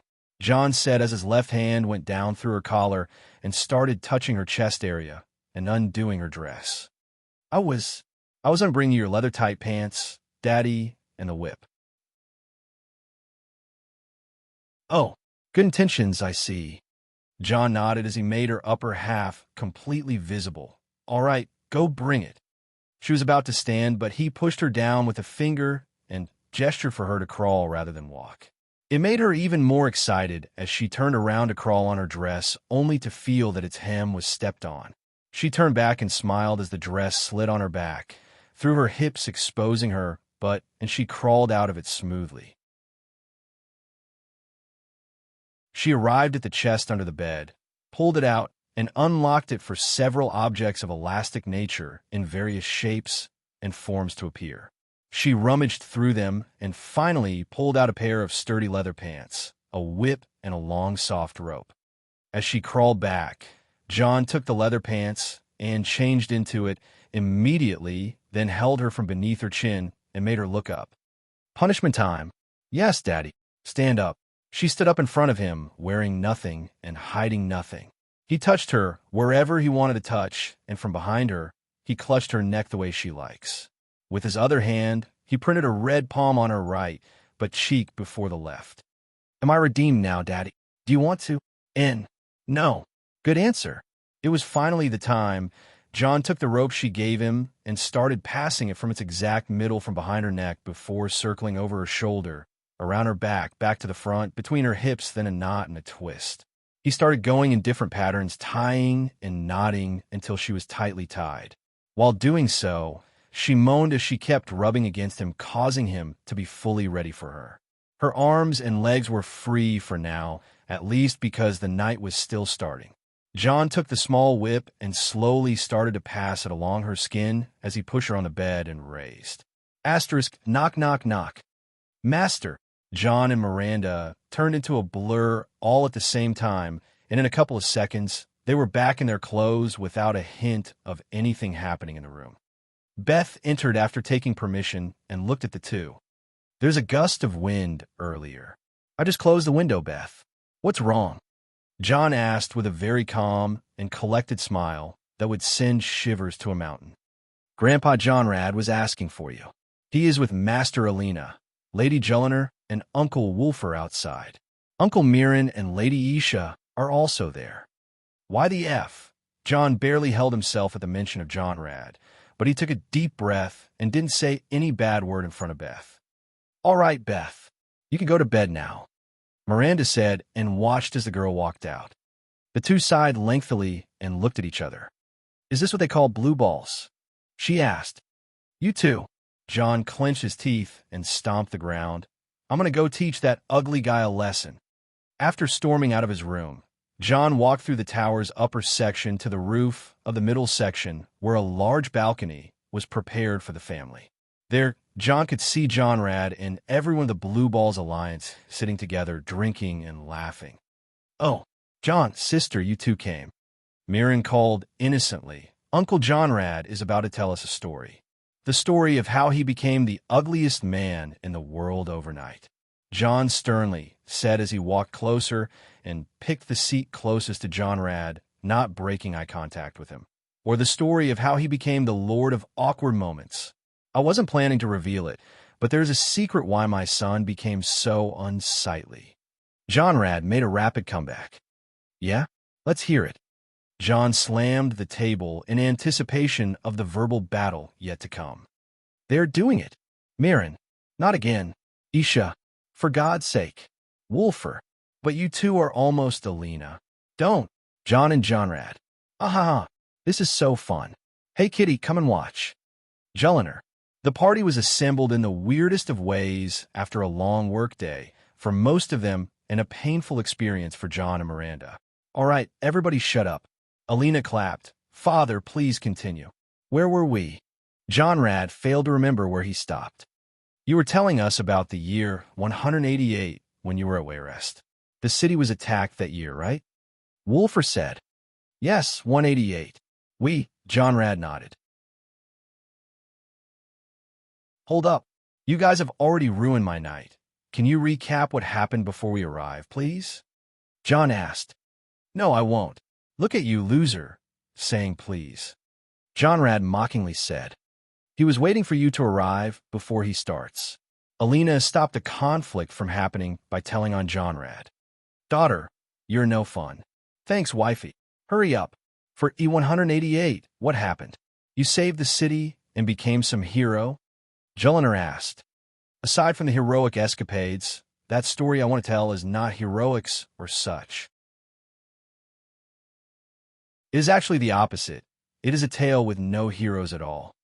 Let's get the drinks first. John clapped, and a barrel of wine appeared on the table between the gathering. He passed the goblets, and they all drank for their own reasons. John's was to not ever have blue balls ever again. And the story took them back 13 years ago. 13 years ago, the 5th of mid-year, for 188, High Rock, the Kingdom of Wayrest. The story is narrated by Johnrad in the present time, but he will conceal some of the events that will be written here. Only John will be able to tie things together. It starts with a broken man looking at the sight of his wife, an only child ride in the opposite direction as he takes lead amidst the enemy forces all alone. In a fit of madness and anger, He tosses barrels of alchemist fire in the Iliac Bay and burns 3 ships for the Almarai Dominion Navy before he escapes with arrows and sword wounds littering him. Drifting across the bay, he soon arrived at High Rock and was treated by a wise man for a month or so until he was able to walk again. News reached him from Skyrim about the clash of the Nordic clans over a cursed child and its death somewhere near Riften.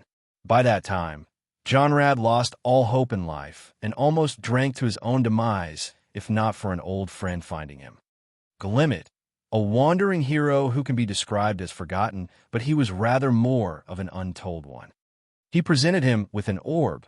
He showed him the image of his child being raised in an orphanage and his wife being nursed by her family. Jonrad never felt so grateful, but also knew he was weak and incapable of reclaiming his family again with only this amount of strength. Rather than going back to Skyrim and endangering his family, he decided to stay in High Rock, look for a master mage to teach him how to mix the flame magic with swordplay, like the old Akavir have done, but all rendered him as crazy, or rather, as someone invested in fictions.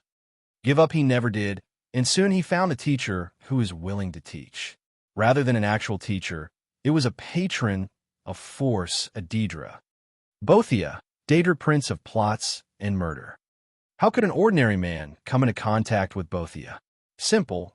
He summoned the Daedric prince after waltzing into an arena of her followers and slaying them to their last, leaving not even a priest standing. Bothia showed him favor. 7 tasks, 1 wish fulfilled. Power, he demanded. Power, Lord. Power thou shalt have. A murder? Easy. Who is the target? A bandit lord. Done. A corrupt knight. Easy. A serial killer. With pleasure. A scheming official. No wonder. A pirate lord. Without a doubt. 5 names were crossed. 2 names remained. Still, each soul he took changed something. Altered the world somehow. A far-lasting consequence. A butterfly effect. He sensed it, but didn't know it could happen this way. The effects were too strange. The bandit lord's death caused the bandits to fight amongst themselves and descend into chaos, with the majority of them taking to the sea and joining the pirates instead. It also made the security outside the town safer, thus the guards and knights became lax. The corrupt knight's death unified the knights of Wayrest under another knight's authority, someone who is not any less corrupt. It started some sort of monopoly on corruption for the new rising knight, and a lot of embezzlement happened. The serial killer's death was an all-way for justice, but with him gone, the guard became more lax on their night duty. The scheming official was no less dirty than the king's entourage, but he was from a different faction that believed in puppeteering the king or his heirs rather than letting the corruption spread. Lastly, the pirate lord was killed, and another rose in his stead. That other one was smarter, nastier, and way too evil. Each and every single one of those simple 5 kills led to the complete crippling of Wayrest, and the next thing, a fleet of pirates landed. Next 3 chapters and Discord URLs. https://linktr.ee/Donovel.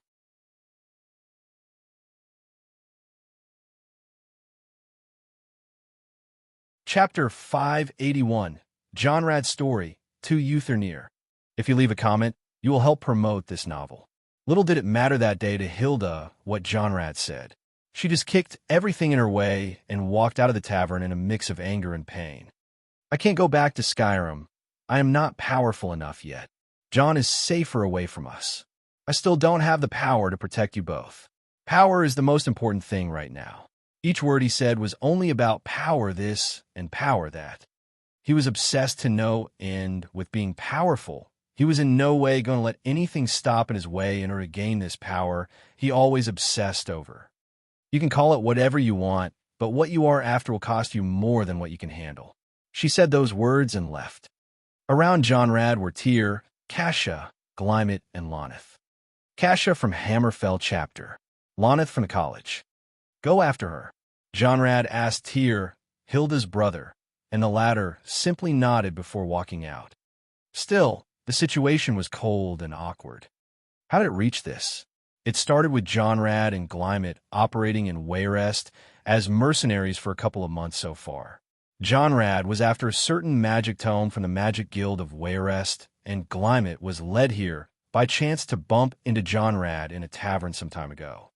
Using Glymet's mystic ability, Jonrad learned that the magic tome he is after is hidden deep in the vaults of King Barinya. A hopeless endeavor for the king was known to be selfish and manipulative. Sometime later, Glymet managed to notify his old group to come and visit Wayrest, telling them that Jonrad is with him. General Kasha of Cyrodiil and the ex-wife of Tyr agreed to visit. The same went for Tyr and Loneth, who were friends with Glymet from the Great War. Hilda came as well to see Jonrad after 7 years. It was the most awkward of meetings for Jonrad and Hilda. He who chose not to return, and she who had to give their son to an orphanage in order for them to survive. Aside from them, even the divorced Tyr and Kasha were acting like lovebirds, let alone Glymet and Loneth. The conversation happened, the total mood sunk down. Hilda shouted. Jonrad calmly replied. She kicked the door out, and he kept drinking alone. It was a dark period of their lives. 8 years have passed since they had Jonhild. 8 yet to come until they all reunite, but this is a story about Jonrad's dark times. While Hilda would spill blood and act like a pirate, venting her rage and painting the sea red, Jonrad started to burn everything in his wake. The King of Ash was a name to be feared during those times. He would pass by Thalmor envoys and patrols and strike them with his wrath, leaving nothing but standing husks. The moment they are touched is the moment they crumble and disintegrate like ash. The other day, Glymet saw off Tyr, Kasha, Loneth, and Hilda, while Jonrad chose to disappear somewhere only to end up discovered by Glymet watching Hilda as she boarded her ship. You should go fix things while you still can, Glymet said. I know, Jonrad replied. But you won't. I mustn't. I'm not ready. Glymet nodded. That's stinking luck of ours. Luck isn't supposed to be stinking.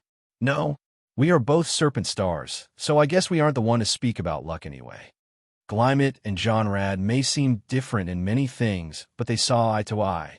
Just like Jonhild and Jonrad, Glymet too was born under the same birth sign, the serpent, a constellation that brings no peace. Jonrad knew that if he goes back to his son, trouble will follow them wherever they go. Those murderous clans will know that Jonhild is alive, gang up once again, and try to do something. The Thalmor won't sit still either, with the Skyrim's most wanted family emerging again.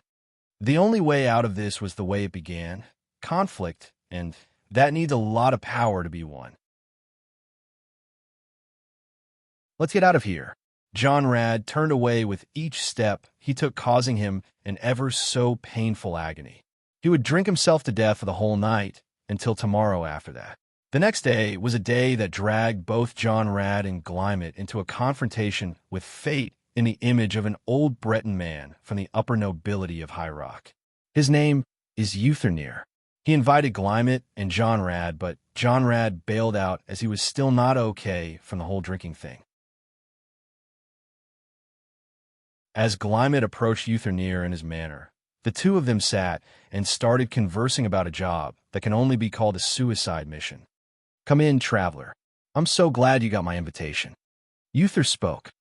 Thank you, Lord Uther, Glymet said as he surveyed the place with his eyes left and right, sensing the presence of many others hiding behind the corners.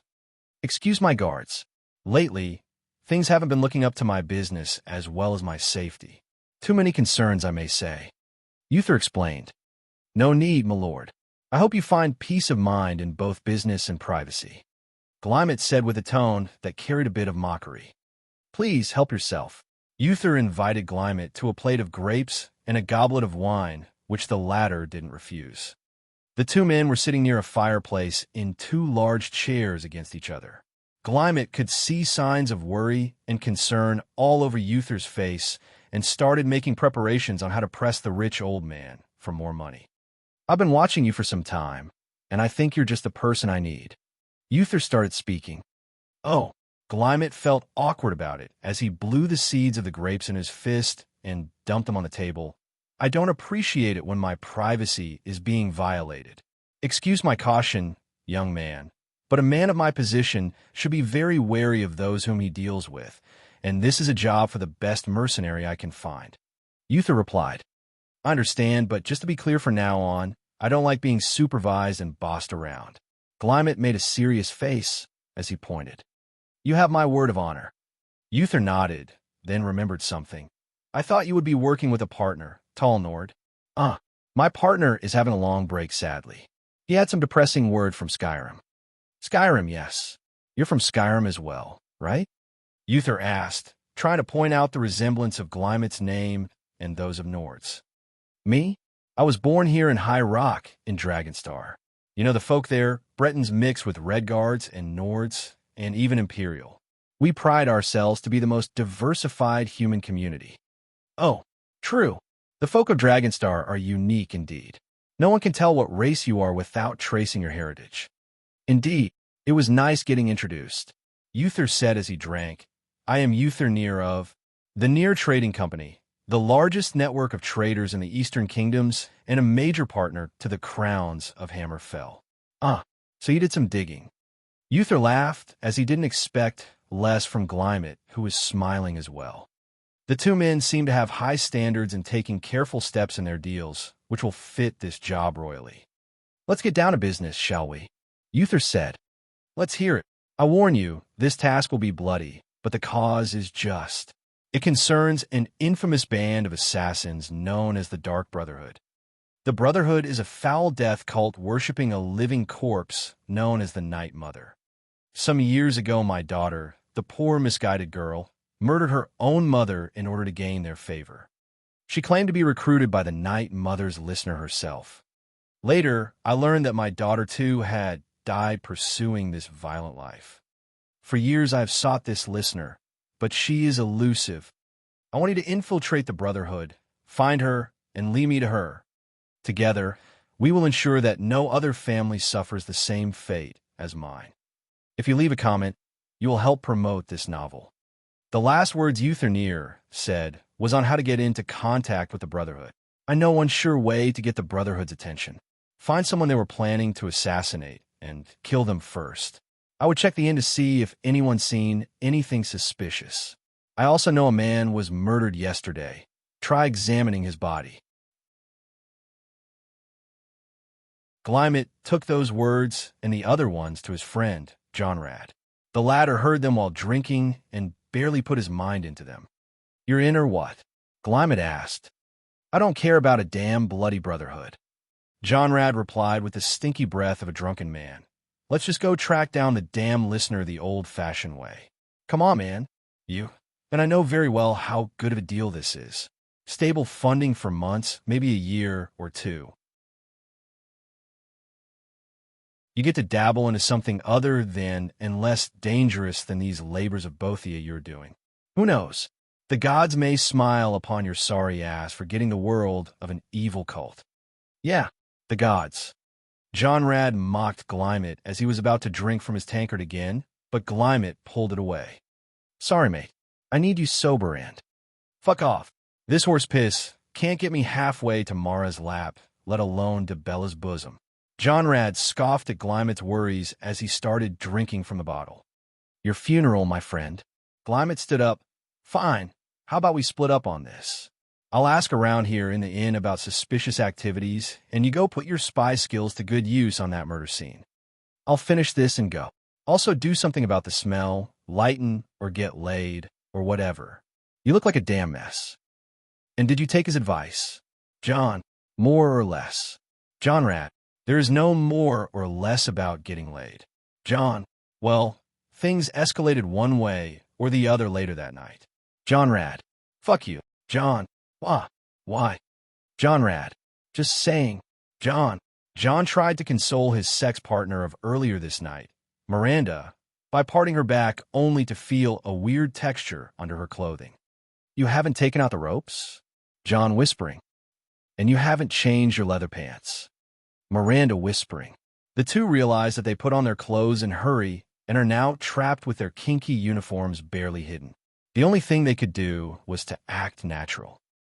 Glymet approached the bartender, readying a pair of gold septims in his palm before passing them on to the indifferent innkeep. Good evening. What do you want? Lining up the tankards after cleaning them, the innkeeper took the money from Glymet. I'm looking for some rumors for work. Haven't you seen any suspicious folk lately? The silly question made the innkeeper look at Glymet up and down while Johnrad shook his head to the pitiful attempt of fishing out information. The last suspicious folk I've been seeing lately are a few wood elves who haggle as much as Kajiat and a couple of mercenaries lazing around in my inn. The innkeeper said in patience, You have to be more specific with suspicious, kid. Glymet scratched his head, realizing how silly it went, so he decided to be even sillier. If it is more specific, have you heard of anyone who mentions things like murder, killing, or maybe cities? The question completely erased the grin off the innkeeper's face, just as Glymet hoped it would. Still, it was rather replaced with some grim expression. Piss off. The innkeeper tossed back the coins at Glymet. You and your friend need to get the fuck out. What? Come on, we're customers here. At least give me a lead. You asked too many questions. The innkeeper slammed his counter table. I think it's time we taught you what we do to nosy people. With that, a few buffed-up thugs came from all the corners standing around Glymet. The situation looked threatening and escalating to a flying bottle. And what? Alina. Not my proudest moment, believe me. Johnrad. The bottle landed crashing onto the head of one of the goons, and the one who threw it was the awkwardly stumbling Johnrad. Tavern War. For Skyrim. Woo.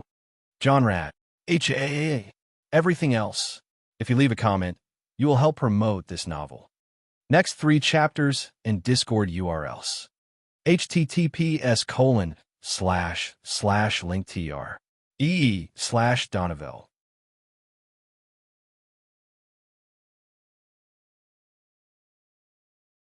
Chapter 582.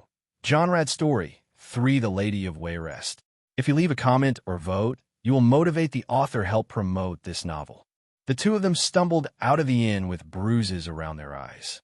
Johnrad was especially smiling while Glymet wanted to just strangle him. What happened to not to cause a scene rule? Glymet wanted to rant, but Johnrad patted him strongly. Relax, my friend, relax. At least I am sober now. Creak. Fall. The two looked behind them as a part of the tavern's gate had completely fallen off its hinges. Look at that. This guy you sent flying caused this. Johnrad said, The most important thing is that you had fun. Fun my ass. Glymet was lamenting the fact that he can't do half as good as a drunken man like Johnrad when it comes to gathering information. It is simply detestable how people open up to this giant rather than a normal guy like him, whether by intimidation or persuasion. You go do your thing while investigating that murder scene. Just don't mess it up. Glymet said as he put on his hood and walked away. Earlier in the tavern, Johnrad and Glymet held the innkeeper up from his nape and made him spill out what he knows. For what they managed to gather, a regular of this tavern is an avid devotee of Sidhiz, the Dread Father. Considering how scarce the worshipping of Sid is in this part of the world, the odds could be narrowed down to a Dark Brotherhood associate 95% of the time. With that, Glymet decided it would be best if he tracked down that lead, and it led him to a house at the edge of town. He broke in quite easily and started looking around the house for a clue or a lead. Then until he found a piece of paper, a hit order from the Dark Brotherhood itself. His search was not so fruitful as he learned nothing more than the name of the owner of this house, Castus Thorn, the assassin who seemed to have returned to the house just at this very moment. The assassin immediately unsheathed his blade at the very sign of disturbance inside his house and surveyed the place with his eyes only, to swoosh, clank. The two men attacked and counterattacked at the same time, only for Glymet to get a slighter upper hand before Castus kicked a chair towards him. A mortal fight occurred in which both men fought to the death. Glymet proved more efficient with swordsmanship and resistance to magic as Castus launched many killing attempts one after the other, only to fall short by a migraine, growing the longer the fight continued. By Sid's stop, Castus fell to the short end and got his blade broken. He could only resort to peace for a chance to save his hide. On your knees, assassin. Glymet punched Castus into submission, pulling down his hood and revealing his face. You are making a huge mistake. Castus tried acting tough, but the blade in the hand of Glymet was steady and would claim his sorry life if he thought of doing anything funny. "You fight well, assassin," Glymet said. "Now, give me the contracts you have." Seeing Glymet after something so personal to him, Castus showed both unwillingness and interest in trying to decipher the situation. "You know that I am an assassin. Why do you come after me? You are not afraid of the wrath of my brethren and the Dread Father?" Castus asked. "As far as I am concerned, me defeating you is the will of the Dread Father, who deems me more worthy than you are. Your contract will be my ticket to win his favor and join the ranks of the Dark Brotherhood," Glymet said with a firm attitude. "Huh, almost fooled me." Castus laughed, but seeing the glare of Glymet, he narrowed his eyes. "Wait, you are serious? Does my blade being held against your neck imply that I am in the mood to joke around?" Glymet said. No, of course not," Castus said as he backed down and smiled cunningly. "Such an opportunity just hands itself to me. I am sure a lucky one." It seemed that Castus had changed goals and suddenly fished out a paper from his sleeve. "Here, the contract you so dearly desire." "And the reason you are smiling like a skeever?" Glymet asked, pressing his blade more. "Hee, you can say that you removed a big burden off my back. This contract has been on a streak of failure, and I thought it would be the end of me. Who would have thought that cities would drive someone fool enough in my way to seek my contract? Praise be the Dreadlord." Castus seemed chill about handing over his contract to Glymet, and the latter started to feel uncomfortable with it. "Who is the target?" Glymet asked. Castus pushed away Glymet's blade and spoke with a nasty smile. "Markham Hawksmire, head of the Knights Order of the Hour. The Dragon Knights of Akatosh." Well, fuck. On Jonrad's end, things were rather taking a weird turn. The murder scene which Glymet assigned him to investigate was rather interesting. Knights of the Order of the Hour and city guards of Wayrest all gathered, discussing the scene of the crime on the spot. Spotting Jonrad's arrival, some of the guards were aware of his identity as a troublemaker, a problem solver, a mercenary, and an excellent handyman, so he was well acquainted with the lot. The Knights of the Order of the Hour, however, felt the need to exercise their jurisdiction on the lowly guards and the threatening-looking Nord trying to chase him away from the investigation area, with some even try to scare him away by throwing accusations around. The way Jonrad handled this Brittonic nonsense was by being even more tact than those pesky Breton knights and lead them by the nose in acquitting the investigation in a fit of rage. "So, with the steel bunnies gone, what do we have here?" Jonrad asked his contact. "Never grow up, Jonrad," the guard said with a sigh and showed Jonrad the body covered by a sheet. "This man was left here for almost a day, and we just got wind of it. And why are the snowberries and metal involved? The dead man is a nobleman." "Figures. Those iron pussies won't move around for us lowly folk, even if half of us drop into oblivion. Just be careful they hear you. They hate you now. All right, let me investigate, and if there's a reward, put in a good word for me." "You got it, brother." Jonrad fist pumped the guard and carefully approached the corpse, trying to figure out the bits and pieces of information lying around. Normally the people around here would hurry up and take away the corpses, then rinse the place with water and bring a priest to bless the place, so that the people around don't grow superstitious of the area. This makes such a crime scene a nightmare for further investigators. Thankfully, Jonrad arrived way before such a tragedy, or maybe after, depending on what is more tragic. After he checked the corpses, he came to a weird conclusion. This was no murder scene, but rather, it was a monster attack. Some monsters which use weapons leave traces similar to humans on the corpses of the people they kill, but they most certainly don't dump them on the edge of a human town. Something felt wrong on many scales. Further analyzing the wound patterns suggests that the wounds were caused by no weapons, but rather something like pliers, or rather, pincers, some of which are owned by a very unfriendly bunch of past-Kalpic creatures known as Dreg. These monsters are known to be living nearby, Wayrest, in a shanty town, which was part of the suburban area immediately in the shadow of Wayrest, and the town has been called Drayside. Perfect place to find the Dreg responsible and get their bounty. Even though this had nothing to do with the job Glymet is working on, it is still a work opportunity, and on a side note, he isn't too interested in the Dark Brotherhood that much. After a short walk, John Rad arrived at Drayside area and started his investigation. The town has long since partially sunk in the sea and was abandoned by its populace after the uncovering of a large Dreg colony underwater which started to disturb the surface. John Rad wasn't really a fan of those Dreg things, as he had to switch from his weapons of choice, the swords, to any weapon that can beat their tough carapaces in order to preserve the edge of the sword. Thus a club is always an ideal choice to deal with the Dreg. Either way, what John Rad was looking for on this steaming pile of dung of a town is one of two things: irregularities in the behavior of the Dreg creatures, or a mark of recent human activity, and lo and behold, both of them were just right in front of him, clear as day. For the creature irregularities, the creatures were actively swarming a certain spot of the sunken town.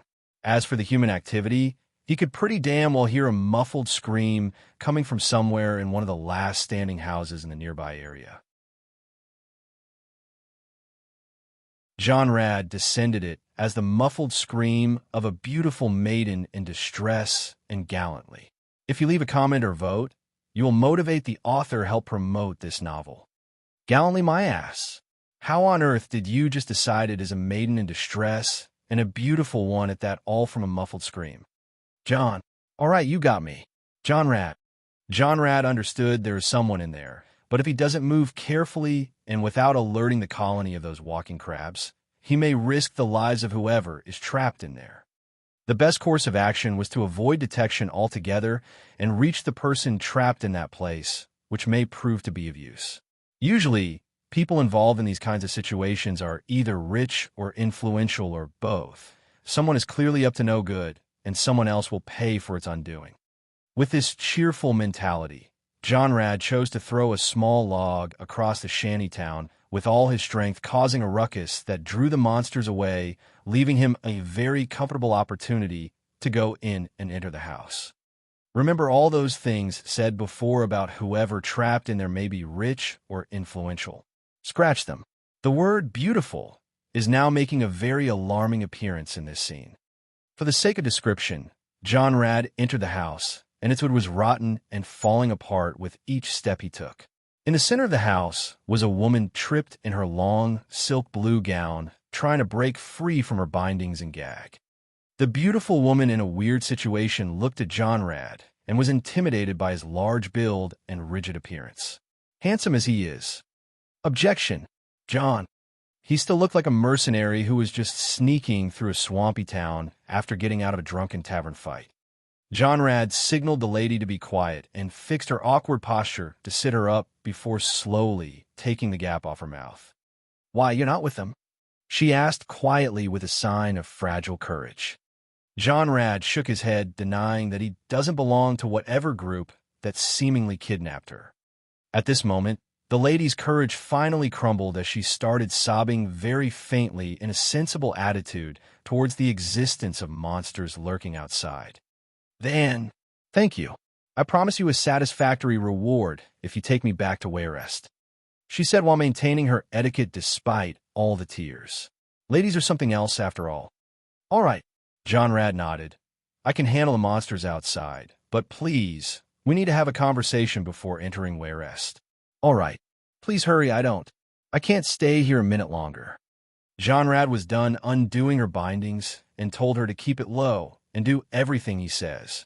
What followed was John Rad flexing all his martial and tactical prowess all over the Dreg colony.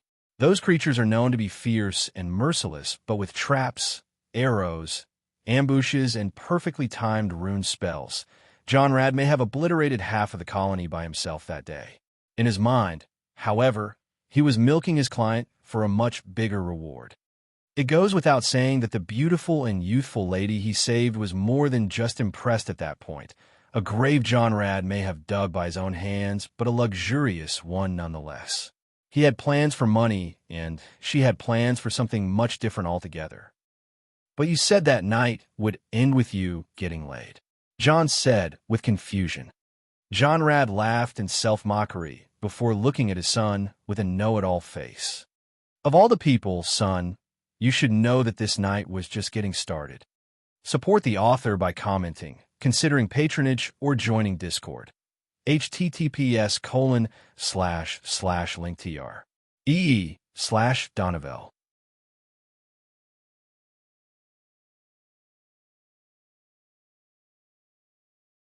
Chapter 583. Jonrad's Story 4. Guess who's back? Back again. It wasn't until an hour after the escape, when Jonrad and the lady he rescued arrived at an isolated street deep in Ware's slums. Noble and respectful as she may seem, the lady had an exceptional knowledge of Ware's dark side, and even some of the passers-by covertly recognized her, making Jonrad feel that he is walking into some sort of a plot. I thank you a lot, noble sir. I promise you that for saving my life, you will be compensated handsomely. She spoke as she reached the edge of a courtyard isolated by higher buildings. Jonrad wanted to reply, but he could notice several auras hiding all over the place, no one ordinary either. These auras were ones of the best one can ever encounter in this part of the world, and in other words, knights. I see. Jonrad nodded. Did I get myself involved in some sort of gang war or street violence or something of the sort? Jonrad's question masked his understanding, making it seem as if he noticed the people nearby, but not that well. It caused the lady to show a hint of surprise. I apologize dearly, good sir, the lady said as she signaled for those who were hiding to drop their attitude. My absence has its effects on certain circles in this city. Saving me was one thing, but keeping me alive is another. If you can be persuaded to work for me, with me, I can make it worth your while. The lady gave Jonrad an employment offer, but before he even replies, all the people hiding in the background started rushing out. My lady, you can't. He's an outsider. He can be a spy. Please think this matter through. The reaction from those men was exactly what Jonrad expected: loyalty and servitude, befitting qualities of knights. On the other hand, the lady looked at them with a stern gaze. I'm sure none of you knew where I was earlier, am I right? She spoke in anger. Have any of you realized that I was taken captive a few hours ago? The knights went pale from the thought. They indeed didn't spot her usual escort, but they didn't think that their peers would miserably fail at their job to the point where a random mercenary drops by their lady and saves her on his way. The idea itself was suffocating their brains.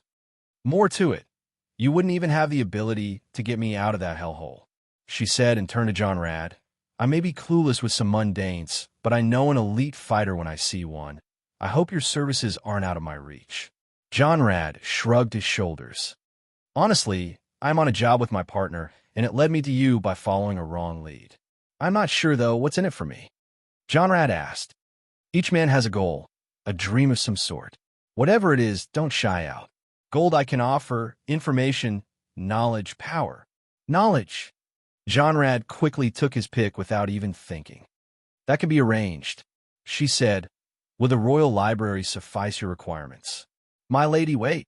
The lady spoke, and the knights around her almost wanted to jump and gag her right on the spot. The royal library of Wayrest? Even Jonrad had to reaffirm what she heard. Pretty much so. That's the best I can offer if you. Deal. The lady was taken aback, but seeing Jonrad this cooperative, she didn't even argue about his motive. Each of them has something the other desires, and in times like these, the knowledge of the royal library is but a cheap price. This was how the exiled knight Jonrad met the capable ruler of Wayrest, Princess Roselle Berinia. Later that evening, Princess Roselle informed Jonrad about the details of her problems and how she ended up a captive in a place overrun by monsters. So you're saying that two noblemen ambushed your escort and took you as a captive in the Drayside, while one of them was killed by Draug and the other used his corpse to mask the assault? He asked. That's pretty much all to it, she confirmed. And now your father, the king, was going to be blackmailed by the traitors, and you want to bring them to justice? He asked again. That's what I said, she confirmed one more time. Then why are you so dressed up and going to a party all of a sudden? Jonrad looked at the obviously extravagant dress the princess is wearing. A gala, not just a party.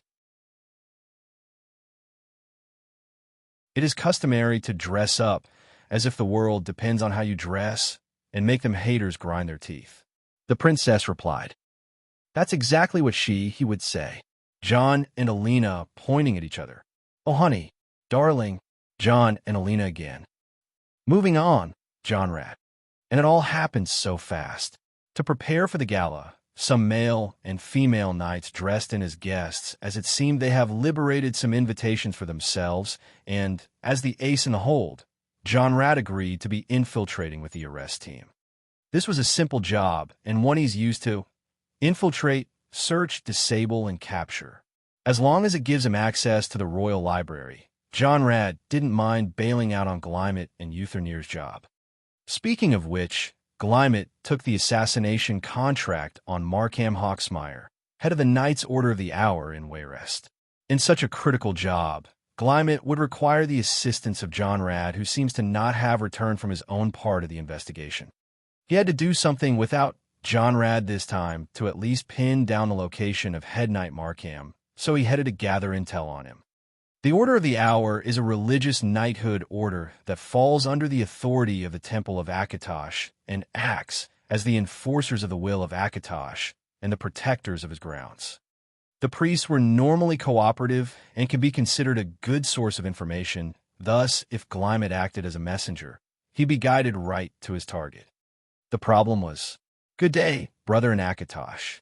I bid you welcome, brother. How can I help you?" "I have a delivery for one of the knights, his hands only. Let's see, his name is Markham, I guess. Markham Hawksmire. To arms." Without any pleasantries, the priests turned hostile and started all their eyes turned red at the mention of this name. "It seems like I really pissed you off." Glymet backed away instantly. "Brother Markham warned us that someone might come for him. Submit to the will of Akatosh." The priest shouted in anger, raising his staff towards Glymet. "All right, I'm sorry then." Glymet threw a small flask on the ground and covered himself with his cloak. He then put his cloak around his face and smoke. A sudden burst of gray smoke filled the temple all of a damn sudden, and the priest started coughing and sneezing. By the time it cleared, Glymet was already 2 blocks away. After arriving at a safe place, he realized that the assassin that willfully handed him the contract seemed to have failed a few times to the point his presence was already known. Too much for the element of surprise. Back to Jonrad. Infiltrating the gala proved to be easier, as it seemed that the host was celebrating something rather big. Many nobles were gathered and many servants and escorts, creating endless opportunities for distractions.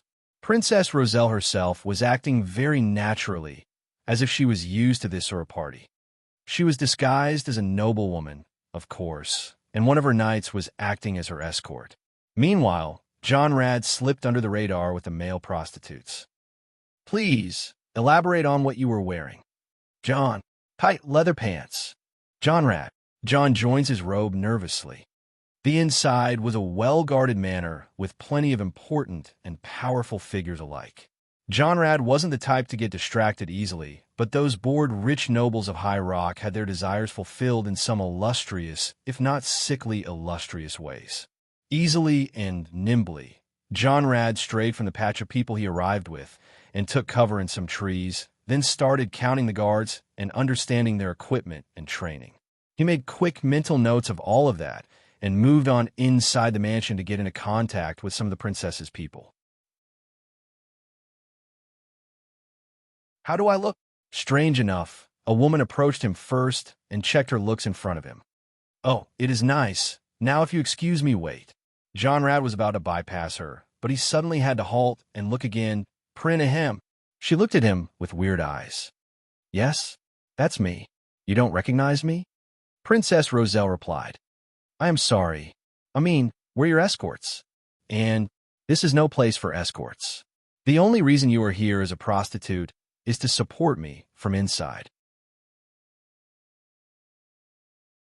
she said with blaming eyes behind her mask, as if she was amazed he missed that part of the plan.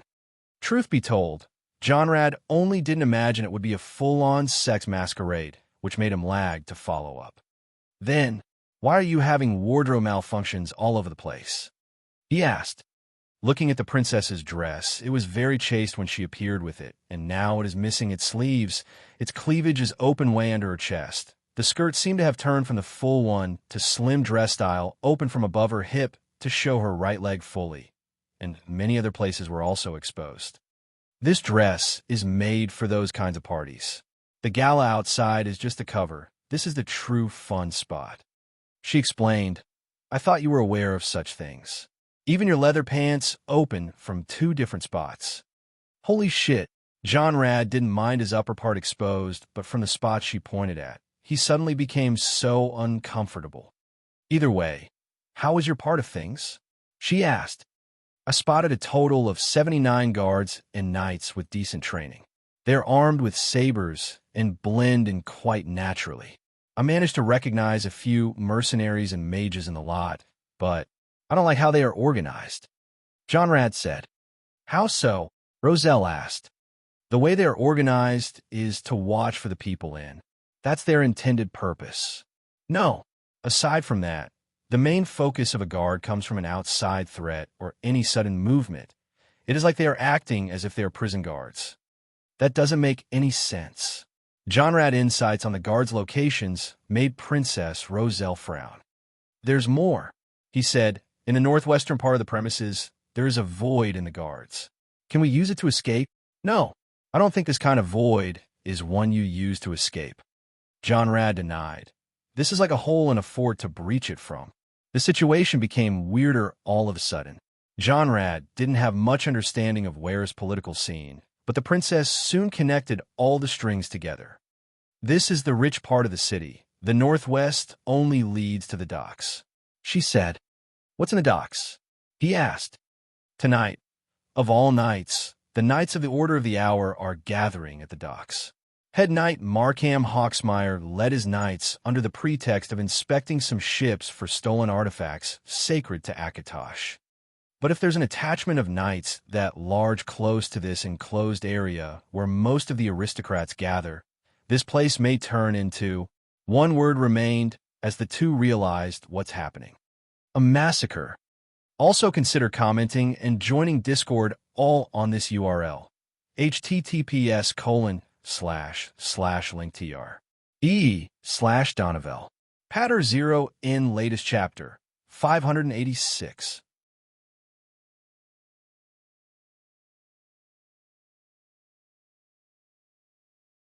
Chapter 584, Jonrad's Story 5 The Gangbang. Also consider commenting and joining Discord all on this URL. https://linktr. Patter 0 in latest chapter 587. It was a moment of worry and fear when Jonrad and Princess Roselle Berinia realized that this gala is a sweet death trap for basically all the key figures in Wayrest. Yet all of a sudden, Roselle jumped on Jonrad and started kissing him passionately, then turned around while still locked into him, putting her back against a wall and using Jonrad's large body as cover. Holy moly, sweet Kabbali. What was that? Jonrad was almost freaking out and experiencing an incredible stiffy. Shush. Keep acting. Princess Roselle signaled for him to continue. Why not? Jonrad noticed the princess focusing on something behind him and only needed him to act as a cover. He didn't mind it at all either and dug right in. This was fast. Normally with a title this cheesy, the cheese comes later in the chapter. John, what can I say? Your father is just this good. Jonrad. From the angle she was positioning herself in, Princess Roselle could spot out a certain high elf. That is Arinthal Wetherin, the host of this gala, and one of the two who kidnapped me, she said. Jonrad barely turned to get the looks of the man right and nodded. Should we eliminate him? In this crowd? It will be meaningless. We will view ourselves as criminals attacking a man in his own house, and then we will have to stop the attack on the people gathered here, which only he can call off as far as I am aware. she said in an agonized tone before covering her face with Jonrad's. Lord Orenthal Wetherin passed right behind Jonrad and seemed to have noticed the noble lady getting intimate with a male prostitute quite openly, which made him give off a burst of dirty laughter before urging the gathering to have fun. I'm confused. Should we focus on surveillance or intimacy? Jonrad asked. Princess Roselle looked at him shocked for why he was asking about such a thing, only to realize that she has been stuck against a man for too long, causing him to get rather frustrated down there. I will reward you handsomely as long as you keep this between us, she said in an attempt to keep what's left of her royal dignity with him. Oh, it is between us, all right. I'm just wondering where or how it will get. Resolved, that's all, he said with a cheeky face. All right, just keep the reward on your mind for now and eyes on the prize, she said. He kept looking at her. She pointed towards Lord Orenthal. Oh, that prize. Jonrad turned away. Going as far as taking a leap of faith from the throat of the world, Glymet had to venture in Wayrest all to the barracks of the Order of the Hour, looking for his target, head knight Markham Hawksmire. Finally, he managed to track down a high trace of activities for the knights near the harbor of Wayrest, and lo and behold, Markham Hawksmire amidst his men preparing a ship to sail. Markham walked down from the ship and started bringing some of his men towards the city as he watched for prying eyes before speaking to them. This kingdom has long since forsaken the light of Akatosh. Brothers, the nobles have gathered in an estate not far from here and started raving, drinking and fornicating while the people suffer. On top of that, the king paid no heed to our pleas, the pleas of his people, and has even turned his back against his nobles. This is no longer a functioning country, and you all know it. People die on the streets like rats. The rich get richer, and the poor get poorer. What we're going to do today is a purge. Brother Orenthal, the lord of that estate over there, has gathered all the corrupt nobles he can in one place. We're going to enter the estate, kill anything that walks on two, and get out in 5 minutes. Don't let your identities be revealed. In 15 minutes, we will be taking the ship out of this city. No one will know we were even here. Glymet may have heard one of the most sinister plans he ever came across. The Temple of Akatosh is surely formed of commoners, and they grow up with strong prejudice against the rich and corrupt like most of Wayrest high society. It is no secret that the corrupt aristocrats are struggling against the king, but this rash action means that Wayrest will be crippled and no one will be able to control the mobs. Looting, stealing, and instability will be the fate of this place. Between doing his job properly and saving the city, Glymet was once again put in a choice the same as 13 years ago. A martyr it is. In an act of heroism, Glymet was about to unsheath his flaming sword and do the magic he swore not to do ages ago, but in an instant. Kaboom! The estate which the knights were aiming to attack had exploded. Not entirely, but still a large explosion came from there and a large portion of its outer wall was brought down. The nobles and their guards started running for it, and the knights were panicking whether or not to go after them. Meanwhile, Glymet just stared at the explosion with a tired face. Sigh. Nothing goes according to plan. Ever? At that moment, Markham Hawksmire started coming up with a plan B hastily and decided to block the escape route for the nobles under the pretext of securing the city from a possible attack, while instigating the angry mobs to gather and kill the nobles. The plan almost worked as the security around him lessened, only to find a black-robed man with a golden katana standing in his way. Glymet finally trapped Markham Hawksmire. The assassins. They have found me. To arms, men. 5 minutes ago in the estate, Jonrad and Princess Roselle Berinia had been searching every nook and cranny for evidence incriminating Lord Orenthal Wetherin. We found nothing, she said.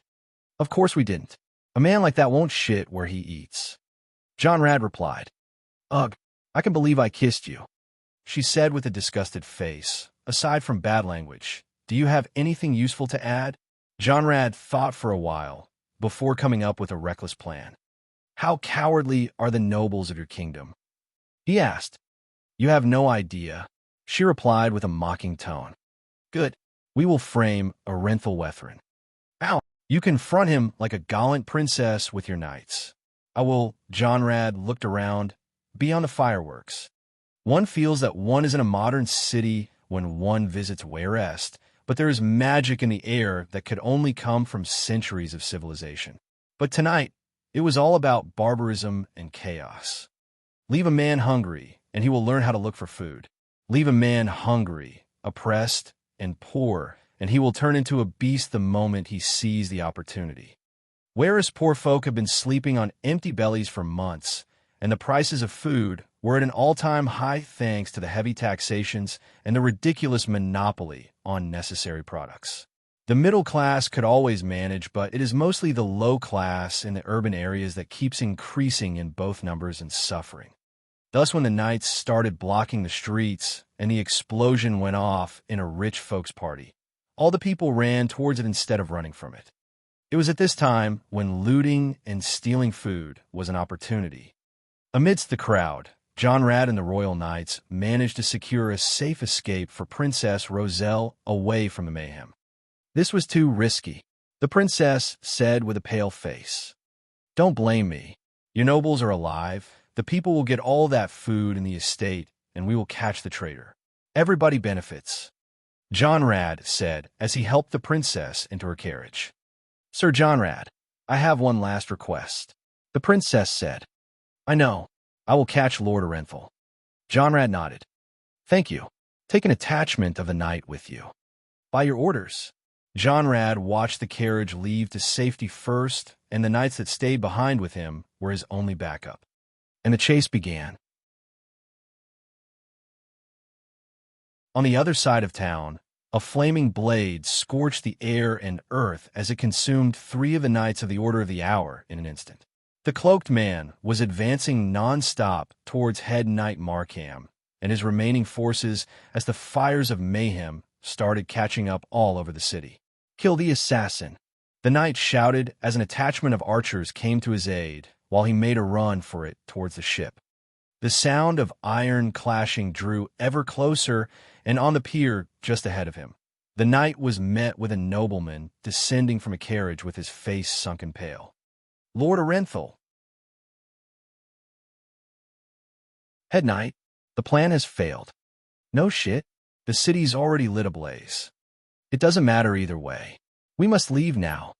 The nobleman and the knights joined together with the last of their remaining men as a group of conspirators and boarded the ship, ready to leave the kingdom of Wayrest. It was almost achievable. Almost if not for the fact that the moment they stepped on the ship, they found that all their sailors and associates on board were already wiped out. 2 men stood amidst the bodies, one leaning on the mast and the other on the rear deck. Each of them was eyeing the group of conspirators like wolves picking out the fattest sheep in the flock. I say this is a good day's work, Jonrad. True. I'm still taking this elf alive, though. As long as I take the knight's head. All yours. And the screams of death and agony filled the air. Jonrad said proudly. I thought this was going to be inspirational. Isha complained. I got inspired. Jelinar disagreed with Isha. But uncle, were you doing all that while wearing the tight leather pants? Wolfer finally asked the right questions. With pride. They came handy later that evening, I tell you. Jonrad smiled. Meanwhile, John sighed for his wasted evening. Also consider commenting and joining Discord all on this URL. https://linktr. /Donovel. Patter 0 in latest chapter. 587.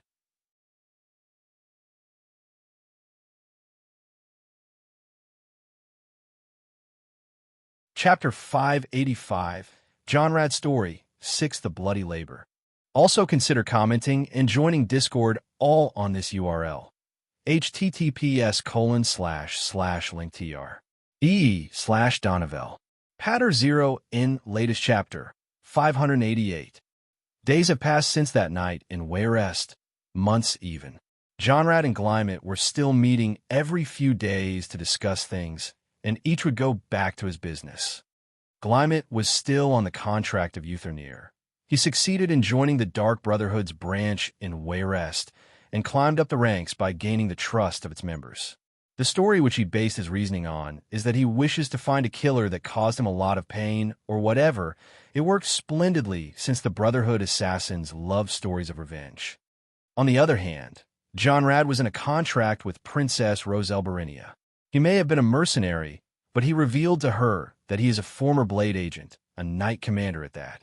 His high skills were very attractive to a person of power like the princess, and he got assigned her details right away. At night, he was allowed into the royal library in order to research the lost magic he was looking for, and he made great progress in the field, yet not that much. Still, he kept using the pretext of researching in order to sneak away with the princess for different kinds of intimate studies. Life was almost quiet and calm, almost. Peace wasn't a thing that John Rad and Glymet were ever used to, and one day, the whole thing collapsed. A pirate armada was blocking the waters in front of Wayrest, and the royal galleons were sunk in an hour. Screams, fires, panic, and chaos. Wayrest descended into madness. Once the pirate landed, they started killing, looting, and kidnapping. The Knights of the Hour were weakened not long ago. The royal knights were few.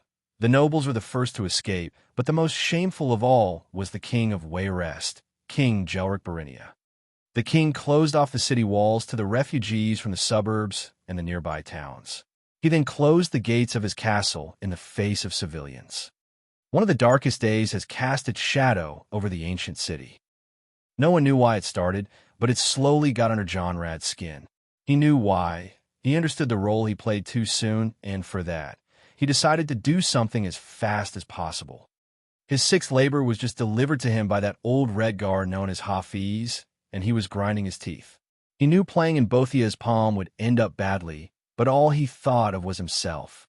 That's why he refused to return to Skyrim.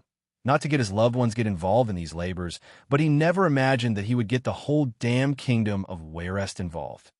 I must do something. That's all he could think of. People like John Rad were mostly relying on their ability, but against odds that they can't change. An army, for example, things would never go their way. The moment he stepped out of his residence to help defend the city and its people was the minute where he felt truly lost. Where to begin? How to deal with this? If he kept running around killing every pirate he comes across without getting overwhelmed with numbers, he may actually finish off the entire armada with his skill, but that's just wishful thinking. He calmed down and thought about what's more important to him. Princess Roselle and Glymet. Glymet is more than capable of taking care of himself. More to it, that bastard can even predict and foresee patterns of the future. He won't be in any trouble. The princess, on the other hand, is going to need all the help she can get, especially when she has a large target on her back. The princess is a sure target for the pirates, and the royal family is holed up in their castle ordering their soldiers to shoot at anything that moves near their palace.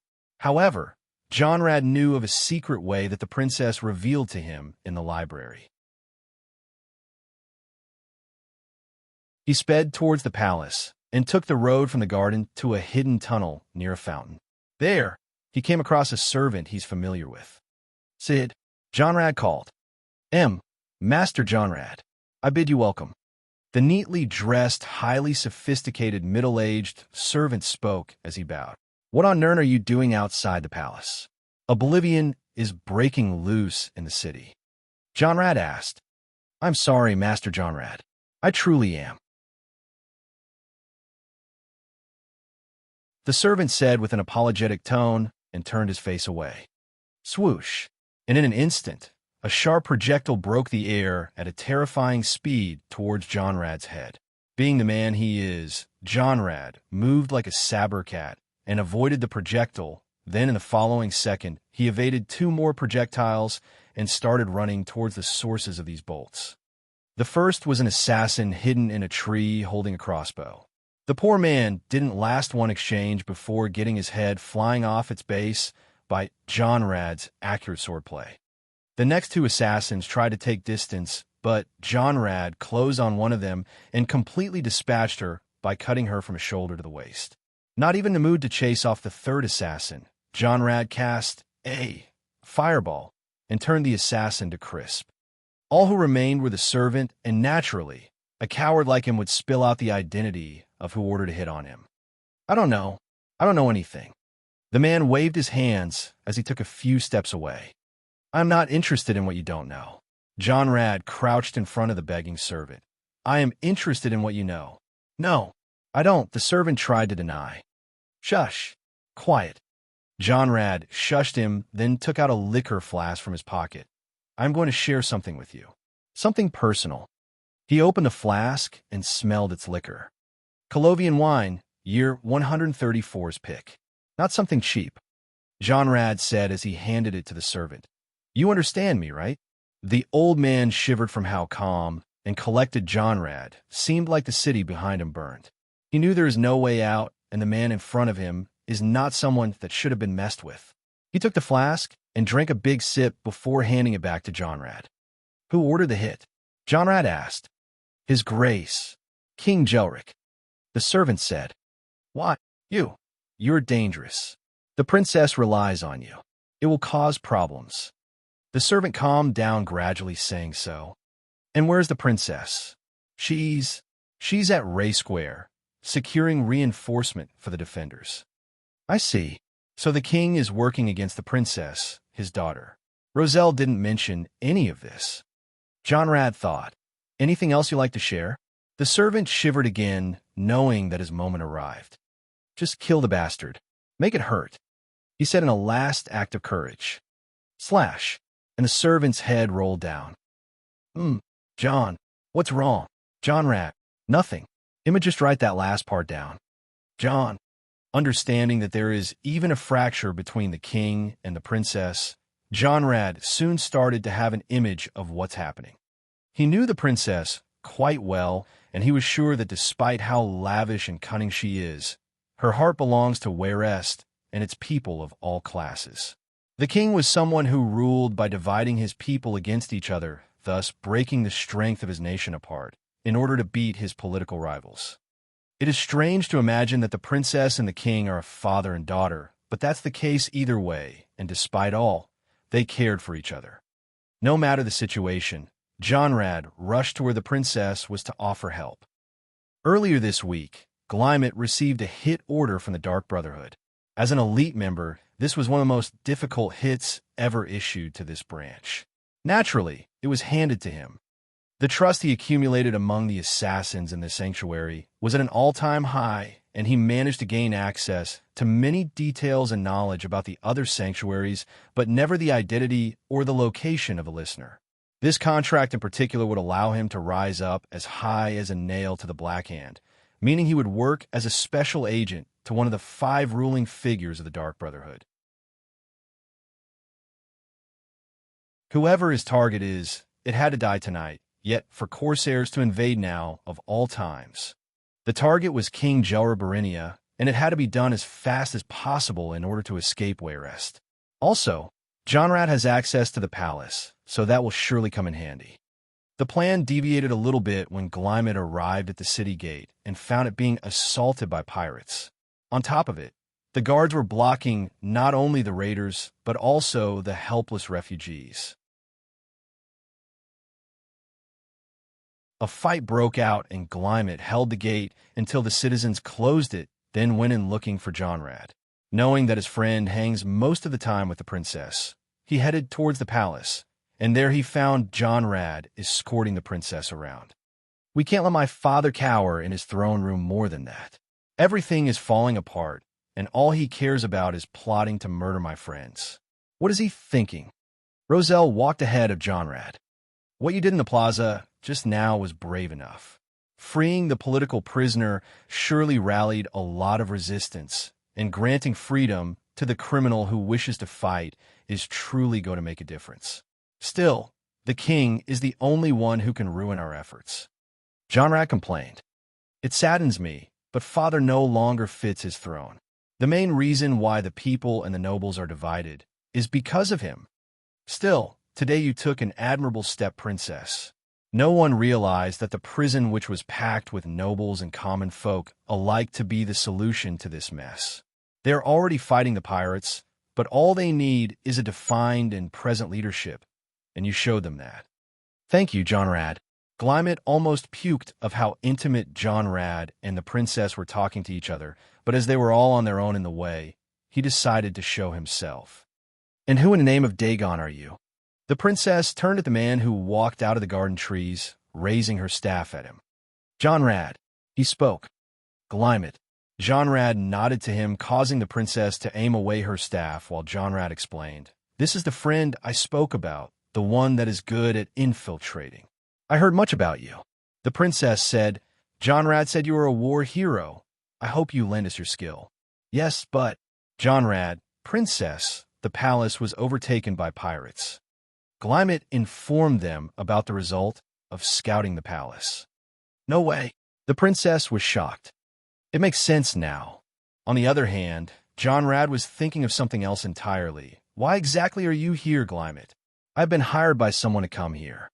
Glymet didn't reveal that he has a hit order on the king, but said it in a way that only John Rad would understand. It seems that we have the same goal.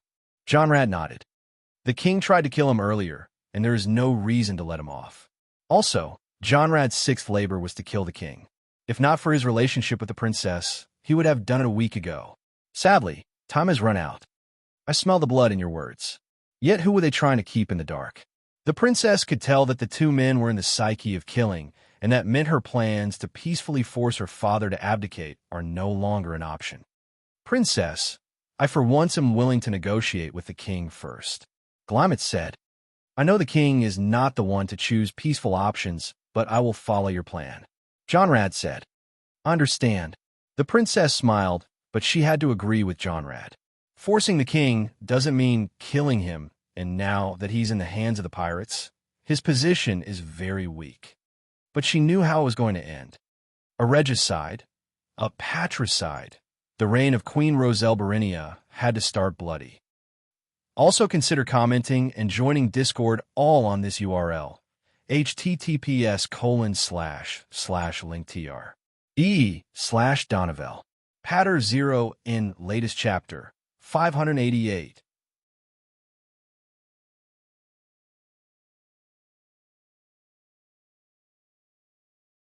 Chapter 586, John Rad's Story, 7 Regicide. Also consider commenting and joining Discord all on this URL, https://linktr. /Donovel. Patter 0 in latest chapter, 590. With the palace being occupied with pirates, the team of 3 had no other option but to use the tunnels beneath Wayrest to push in and sneak their way to the library. Brings back any memories? Glymet asked. Ones that are not really pleasant. John Rad replied. What kind of memories? The princess asked as she walked between the two. The war, Glymet replied. We used tunnels like these to sneak in and out. Divines knew what kind of abominations we had to run through in places like these. Sounds cheerful, she replied before stopping. Here, this secret passage leads to the library. You will have to go in, secure the place, and make sure no one comes in. I'll hide there while you gentlemen go further to the servants' residence. From there, you can follow the service corridor straight to the inner palace. Dispatch any enemy you see. Those are too many orders, Glymet said with a smirk. Ones you are fully capable of achieving, assassin. She replied with a hint of anger, which made John Rad wink for his friend to hurry up and not get things complicated.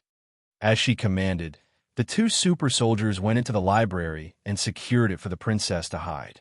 She was smart enough to dress like one of the palace servants and hide her jewels. With minor spells she knew, her hiding spot was fully prepared. Meanwhile, John Rad and Glymet returned to the secret passages and snuck their way to the chambers behind the palace as Roselle instructed. On the way, Glymet asked, The princess was giving you the cold shoulder, wasn't she? He asked. Yeah. John Rad seemed less amused about talking to this particular friend. She is up to what we are up to. Well, that's another relationship not working out for you, friend. Just go back to Skyrim and live your life. Glymet poked him. Stop sticking your nose, man. John Rad replied. You know what? You owe me a relationship that I'll ruin for you. That's mean. Glymet laughed. You know, a guy like me with a name like this and a face like that shan't just find a woman and grow old. Yeah, you'll be rotting in oblivion before that happens. The two finally reached the back chamber, which was unusually quiet since the pirates will be mostly going after the maids of the palace. To make it weirder, there were no maids either. They evacuated. Nobody came from the castle's direction, so it was a strange thing to happen, and since the unexpected is very unwelcome in this situation, the two still stuck to the plan and remained hidden. From this place, they were to go to the king's kitchen behind the palace and find the servant corridors which lead around the inner palace. It won't be a fun story if they want to get out, but that wasn't a luxury they can account for in this situation. When they arrived at the kitchen, however, the servants seemed to have gathered in the area. It was as if this place became as busy as a beehive. "They are working?" Jonrad asked. "It seems like it. I can smell roasted meat." Glymet replied. "The city is under attack. What in oblivion is that fool king doing? Wait, does this mean the corridor will be available for use?" Jonrad thought for a while before spotting a few men coming their way. "Pirates," he whispered. Aside from looking oddly relaxed in a place they should be ransacking, what was even more odd is that when they walked by the servants showed the expected reaction of showing fear, but didn't show the expected reaction of running away. The servants just greeted the pirates as if they were the masters of the place and relatively kept working. The two pirates laughed, picked some food, harassed some of the maids, and went on their way. Interrogation time. Kill one. Knock out the other. The two infiltrators rushed in with the shadows, and in a coordinated move, they snatched one and broke the other's neck before they could even know what hit them. As they relocated, they chose the method of interrogation to be muffled burning in order to not raise any noise. Of course, this would require scaring the shit out of the victim in order to get things right. And what they extracted in the first few sentences alone was enough to make the two men look shocked, as they could never be. The king invited the pirates to invade Wayrest. This explained everything. Everything. Saving the princess, arresting the nobles, weakening the knights of the hour, assassinating the leader of the pirates of Iliac Bay. Every little thing Bothia asked Jonrad to do led to this moment. Now that the king's most powerful rivals were taken care of, he is going to use the pirates in order to push the rest of the opposing factions out of Wayrest, then rule the kingdom alongside the pirates who will be his men and commanders. It would be an everyday scheme for a king to use, but this time, the innocents were caught in the crossfire. People are actually dying due to this. Let's get the bastard. Yes, this wasn't something to discuss anymore, even if it was for the princess. Getting the king's head is the only thing that will bring peace to this nation. They started making a disguise on the move while they headed for the inner palace. It was safe to say that the king has no ounce of remorse towards whatever befalls his nation. If power requires him to sacrifice 1,000 souls, 1,000 souls it is. He watched his city falling to an invasion he plotted for while the big families and large forces of Wayrest fight in the front lines and fall. Your Grace, the civilians have evacuated towards the lower city. The commander of the guards approached as he knelt down. Good. And the casualties? Minimal. As expected, they will flee when we open a path for them. The king chuckled. What about my daughter Roselle? You still can't find her? As you foresaw, Your Grace, she has pardoned the prisoners on your behalf in order for them to join the city's defense. The commander reported. The king laughed. Scum, all of them. Once the corsairs take the first line, they will all be disposed of. I can rely on your men. Can I, Aldo? The speech was directed to another man standing in the room, holding his helmet under his arm. He was a red guard with an unusually paler skin, which may expose his mixed Brittonic heritage. Yes, Your Grace. Aldo bowed. The fleet will attack the city until the main plaza where the people were trapped. Until then, we will stop our attacks and wait for Your Grace to muster the defense. All is planned. Great. The king turned around from the window, exposing the fact that he was already in his battle armor. Let's get ready, shall we? The king walked off the window and looked around. Somebody bring me my sword. he called, then looked around the room. "And where in oblivion is my chamberlain?" "He hasn't returned yet, Your Grace," the commander replied. "I just gave him one simple job to get rid of that man whore Roselle is seeing, and he can't just get back in time." The king cursed. "Leave some of your men behind then. Order them to arrest Roselle and lock her in her chambers until the deed is done." The king was planning for something so obvious. Once his rivals are all gone, he will head down the city with all of his men and heroically saves the day and be praised as a hero of Wayrest. It is one sure way to power and dictatorship. The pirates shall then be rewarded, and their lieutenants shall secretly fill the vacant positions in Wayrest. How filthy! Yet as the king and his men walked off the throne room, the hallway outside was rather dark and empty. Usually, such a place should be filled with guards and servants whole lit with sorts of torches and candles. But it was oddly dark and frighteningly quiet except for the voice of a man who whispered from somewhere hiding behind the echo of his voice. "What is that? Sorcery? Magic?" The king looked to the men around him, then roared, "Show yourself." The soldiers of the king ran at the front to intercept the unexpected assailant, but at that moment, a stream of arrows and flying weapons came raining towards them, as if it was an army on the other side. In a second, 5 died, in the one following it, 7, and more after. The king, the commander, and the pirate captain all went pale in an instant. The hidden weapons aside, those arrows felt like the wrath of Azura. "Archers in the dark, hide!" Aldo shouted as he covered the king with a shield and pushed him back to the throne room. "Retreat to the room. Fortify the door." The commander shouted. This had to be at least no less than 10 archers with very good training. Elite soldiers that no one knew about. The arrows kept coming through the door until it was locked by the soldiers, then things became quiet outside. Inside, however, was a chaotic situation of soldiers and knights sustaining casualties and injuries that didn't seem light by any means. Some were even showing symptoms of poisoning. The king's men barricaded the furniture of the throne room and readied whichever ranged weapons they had for the coming fight, only for it not to come. What came, however, was a voice the king never expected. "Father," she called. Roselle?" The king's eyes widened. "They took you a hostage?" "Father." She spoke in a fearful tone behind the door. "Is it true, father? You caused all this to happen?" "I didn't cause anything, daughter," the king replied with anger. "Who are those men outside?" "Father, they say you're the one who hired the pirates. Is that true?" she asked in a regretful tone. "Don't believe them," the king shouted.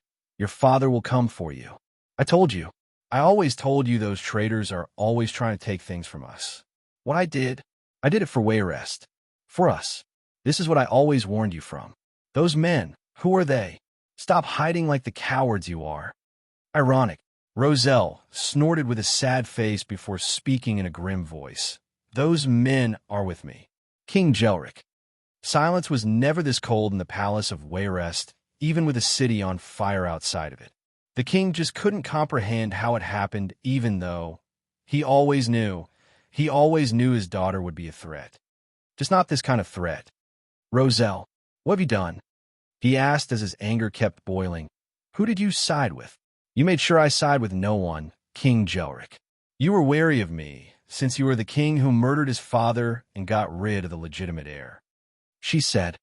"Enough," the king shouted. "Like father, like daughter, I assume." She said, "It runs in the family." The king, who demanded to see his enemy, kept hiding behind his guards, as he had no idea what's on the outside. Even though the princess cornered him, he still has the upper hand since there's an army of pirates that will eventually head this way. "What should we do?" Aldo, the pirate leader, asked the king. "We make our defense until reinforcements arrive," the king said. Outside the room, it was only John Rad, Roselle, and Glymet. The 2 men were the shooters from earlier, and they were expert archers. After all, the scariest thing in this world is an archer with good stealth. "What should we do next?" Roselle asked. "He should be back now," Glymet replied. During the time Roselle was speaking, Jonrad snuck out through the window and scaled the wall outside, before sealing all the windows around the throne room by melting the locks and the hinges with his flame magic. He then returned from the window and immediately headed towards the door of the throne room and cast Hear Metal to melt the lock and the hinges as well. "You're ready?" He then asked Roselle. "Do it." She nodded. Immediately, Jonrad punched a hole in the door and a few arrows started flying towards it, one of which managed to get cleanly through, but Jonrad had already removed his hand. The ones inside thought more holes would follow as the enemies outside should be ready to break in, but that also wasn't the case. Jonrad out his palm outside the hole, and then mustered all the magicka within with one strong push. He cast flames and overcharged it through a door. Magic, a fire mage. The people inside completely retreated off the door before things would get ugly. Lucky for them, the spell is short-range, thus none of them was harmed. But that wasn't the purpose. Jonrad was spewing the flames everywhere around the door, and not before long, fire started spreading in the enclosed room. Fire, smoke, heat, a disastrous mix in a room full of people. While the men inside tried to put off the fire, Jonrad had enough magicka to spare on making it worse for them, and before they knew it, they were suffocating. The windows were impossible to open, even the door they locked completely sealed. It finally started to look grim. The king stayed at the back of the room behind a big table as much as he could, but 5 minutes were all it took him to start suffocating as well. It was then when Glymet gave the signal to stop the fire.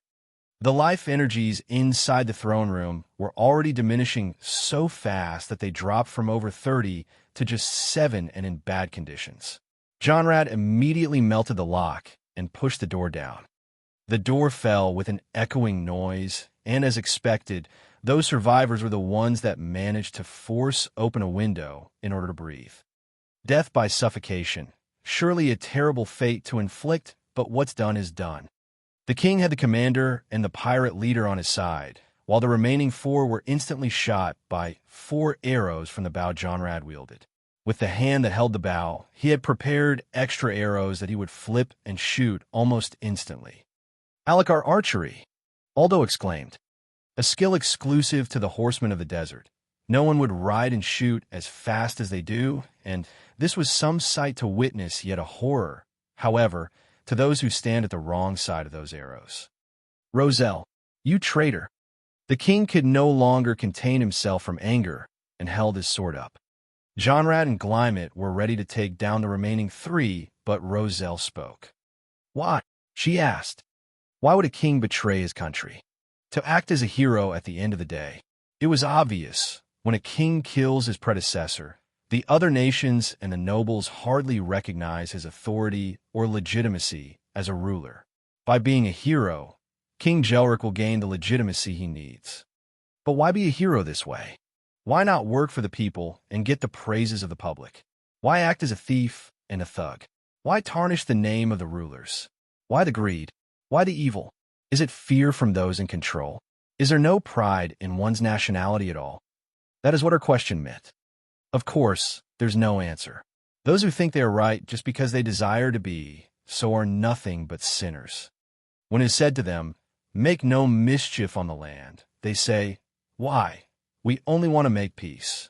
Of a surety, they are the ones who make mischief, but they realize it not. When they are told to believe as the others believe, they say, "Shall we believe as the fools believe?" Of a surety, they are the fools, but they do know not. Kill them. She passed the judgment. Jonrad and Glymet finally had their way, and like hungry wolves, they bounced at their prey, dispatching them in minimal moves. Wait, stop, don't kill me." The king retreated, tripped in his clothes, and his back hit a wall. "If you kill me, you will still have to deal with them. The pirates. They are too many." He spoke like a coward would, and as the blade was at his throat. "I can call it off. I can stop them," he said. "You can?" Roselle asked. "I hired them. I'm the only one who knows how to pay them." He said, "They won't cross me until they get paid. They know that they know that the only way for them to get paid is me. There's no gold in Warest anymore. What? Roselle shouted. You pay them with our gold? The treasury? I only plan to confiscate what the nobles hoarded. It is 10, no, 20 times what the treasury had. Those greedy bastards had it all. A choice. On the tip of a blade, the king spilled his beans.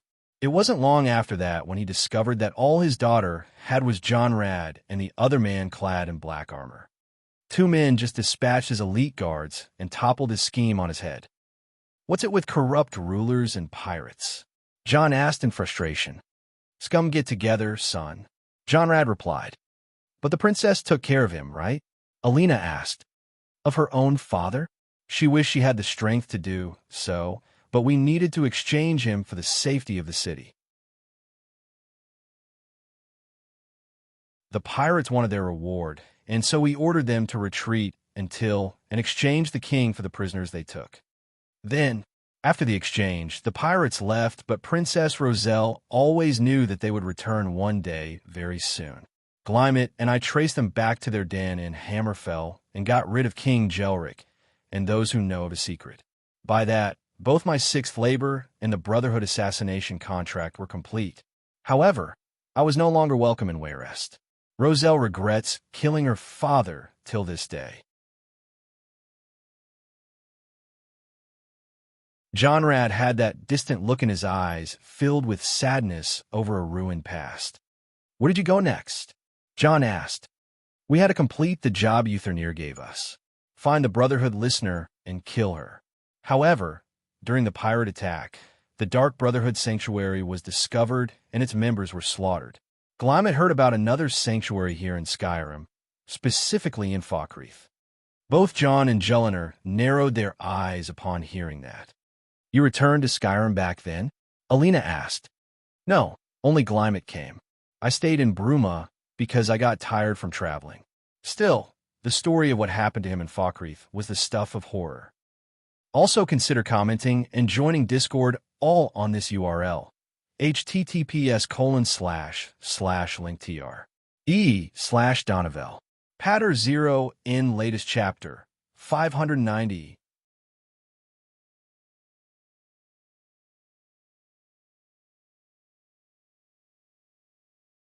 Chapter 587, John Rad's Story 8.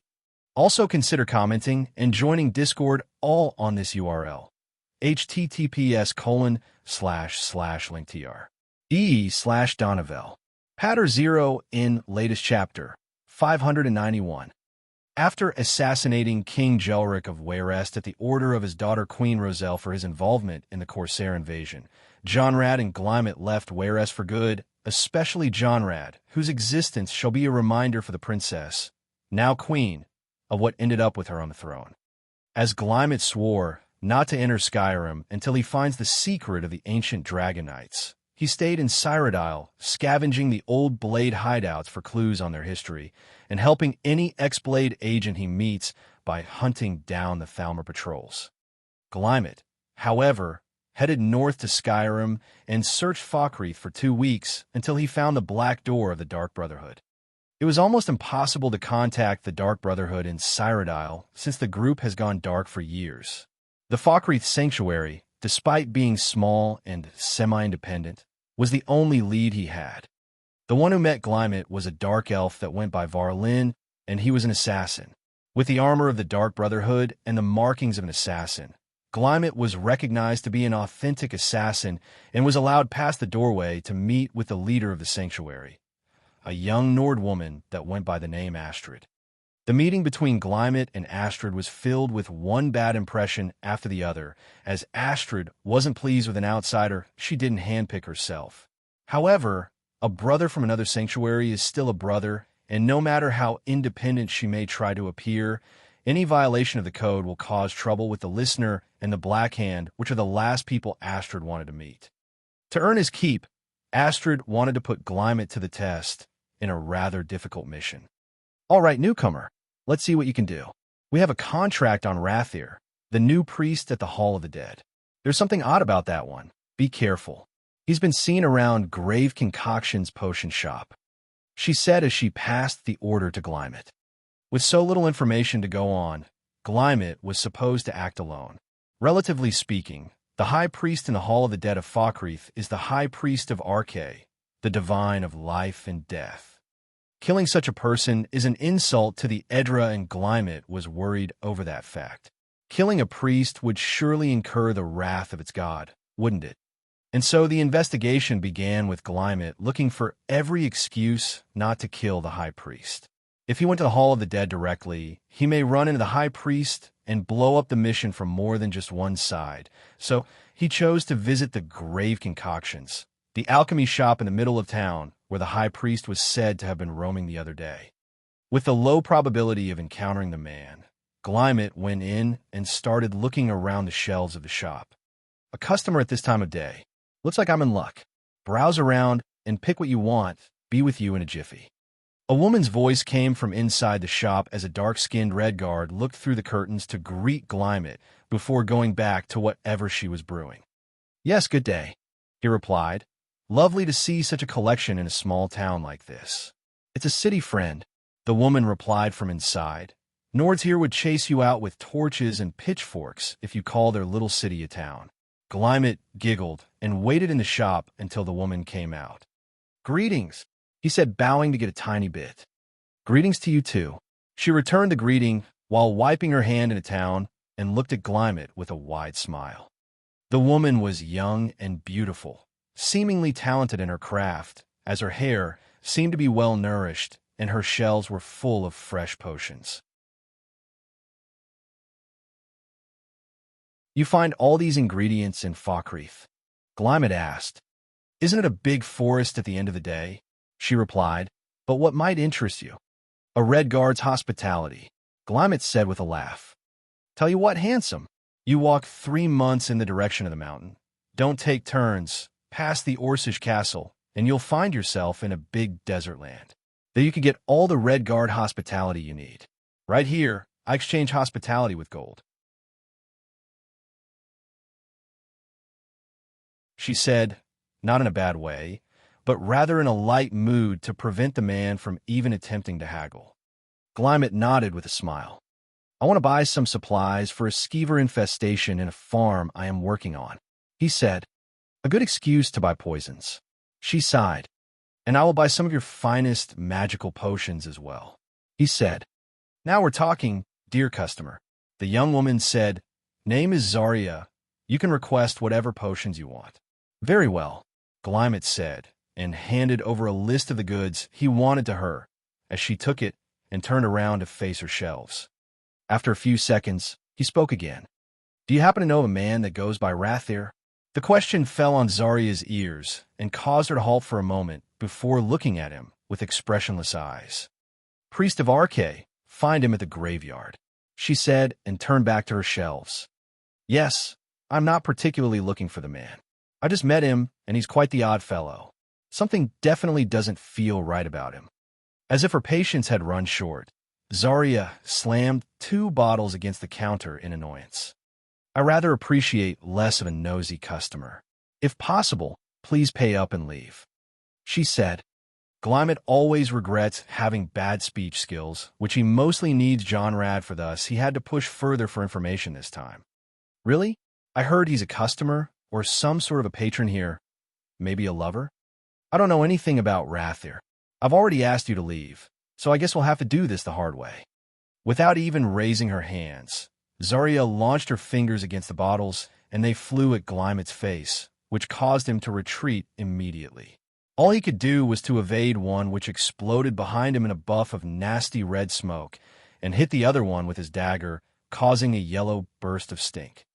Zarya then threw another bottle, and in that instant, Glymet managed to redirect it with his hand and catch the one that followed before jumping at Zarya and pinning her down. Yeah, got you. Help. Not a word. Zarya was pinned to the ground with the blade, striking through her floor just beside her neck. Stop, stop. I'll tell you everything. Zarya finally shouted as she submitted to the assassin.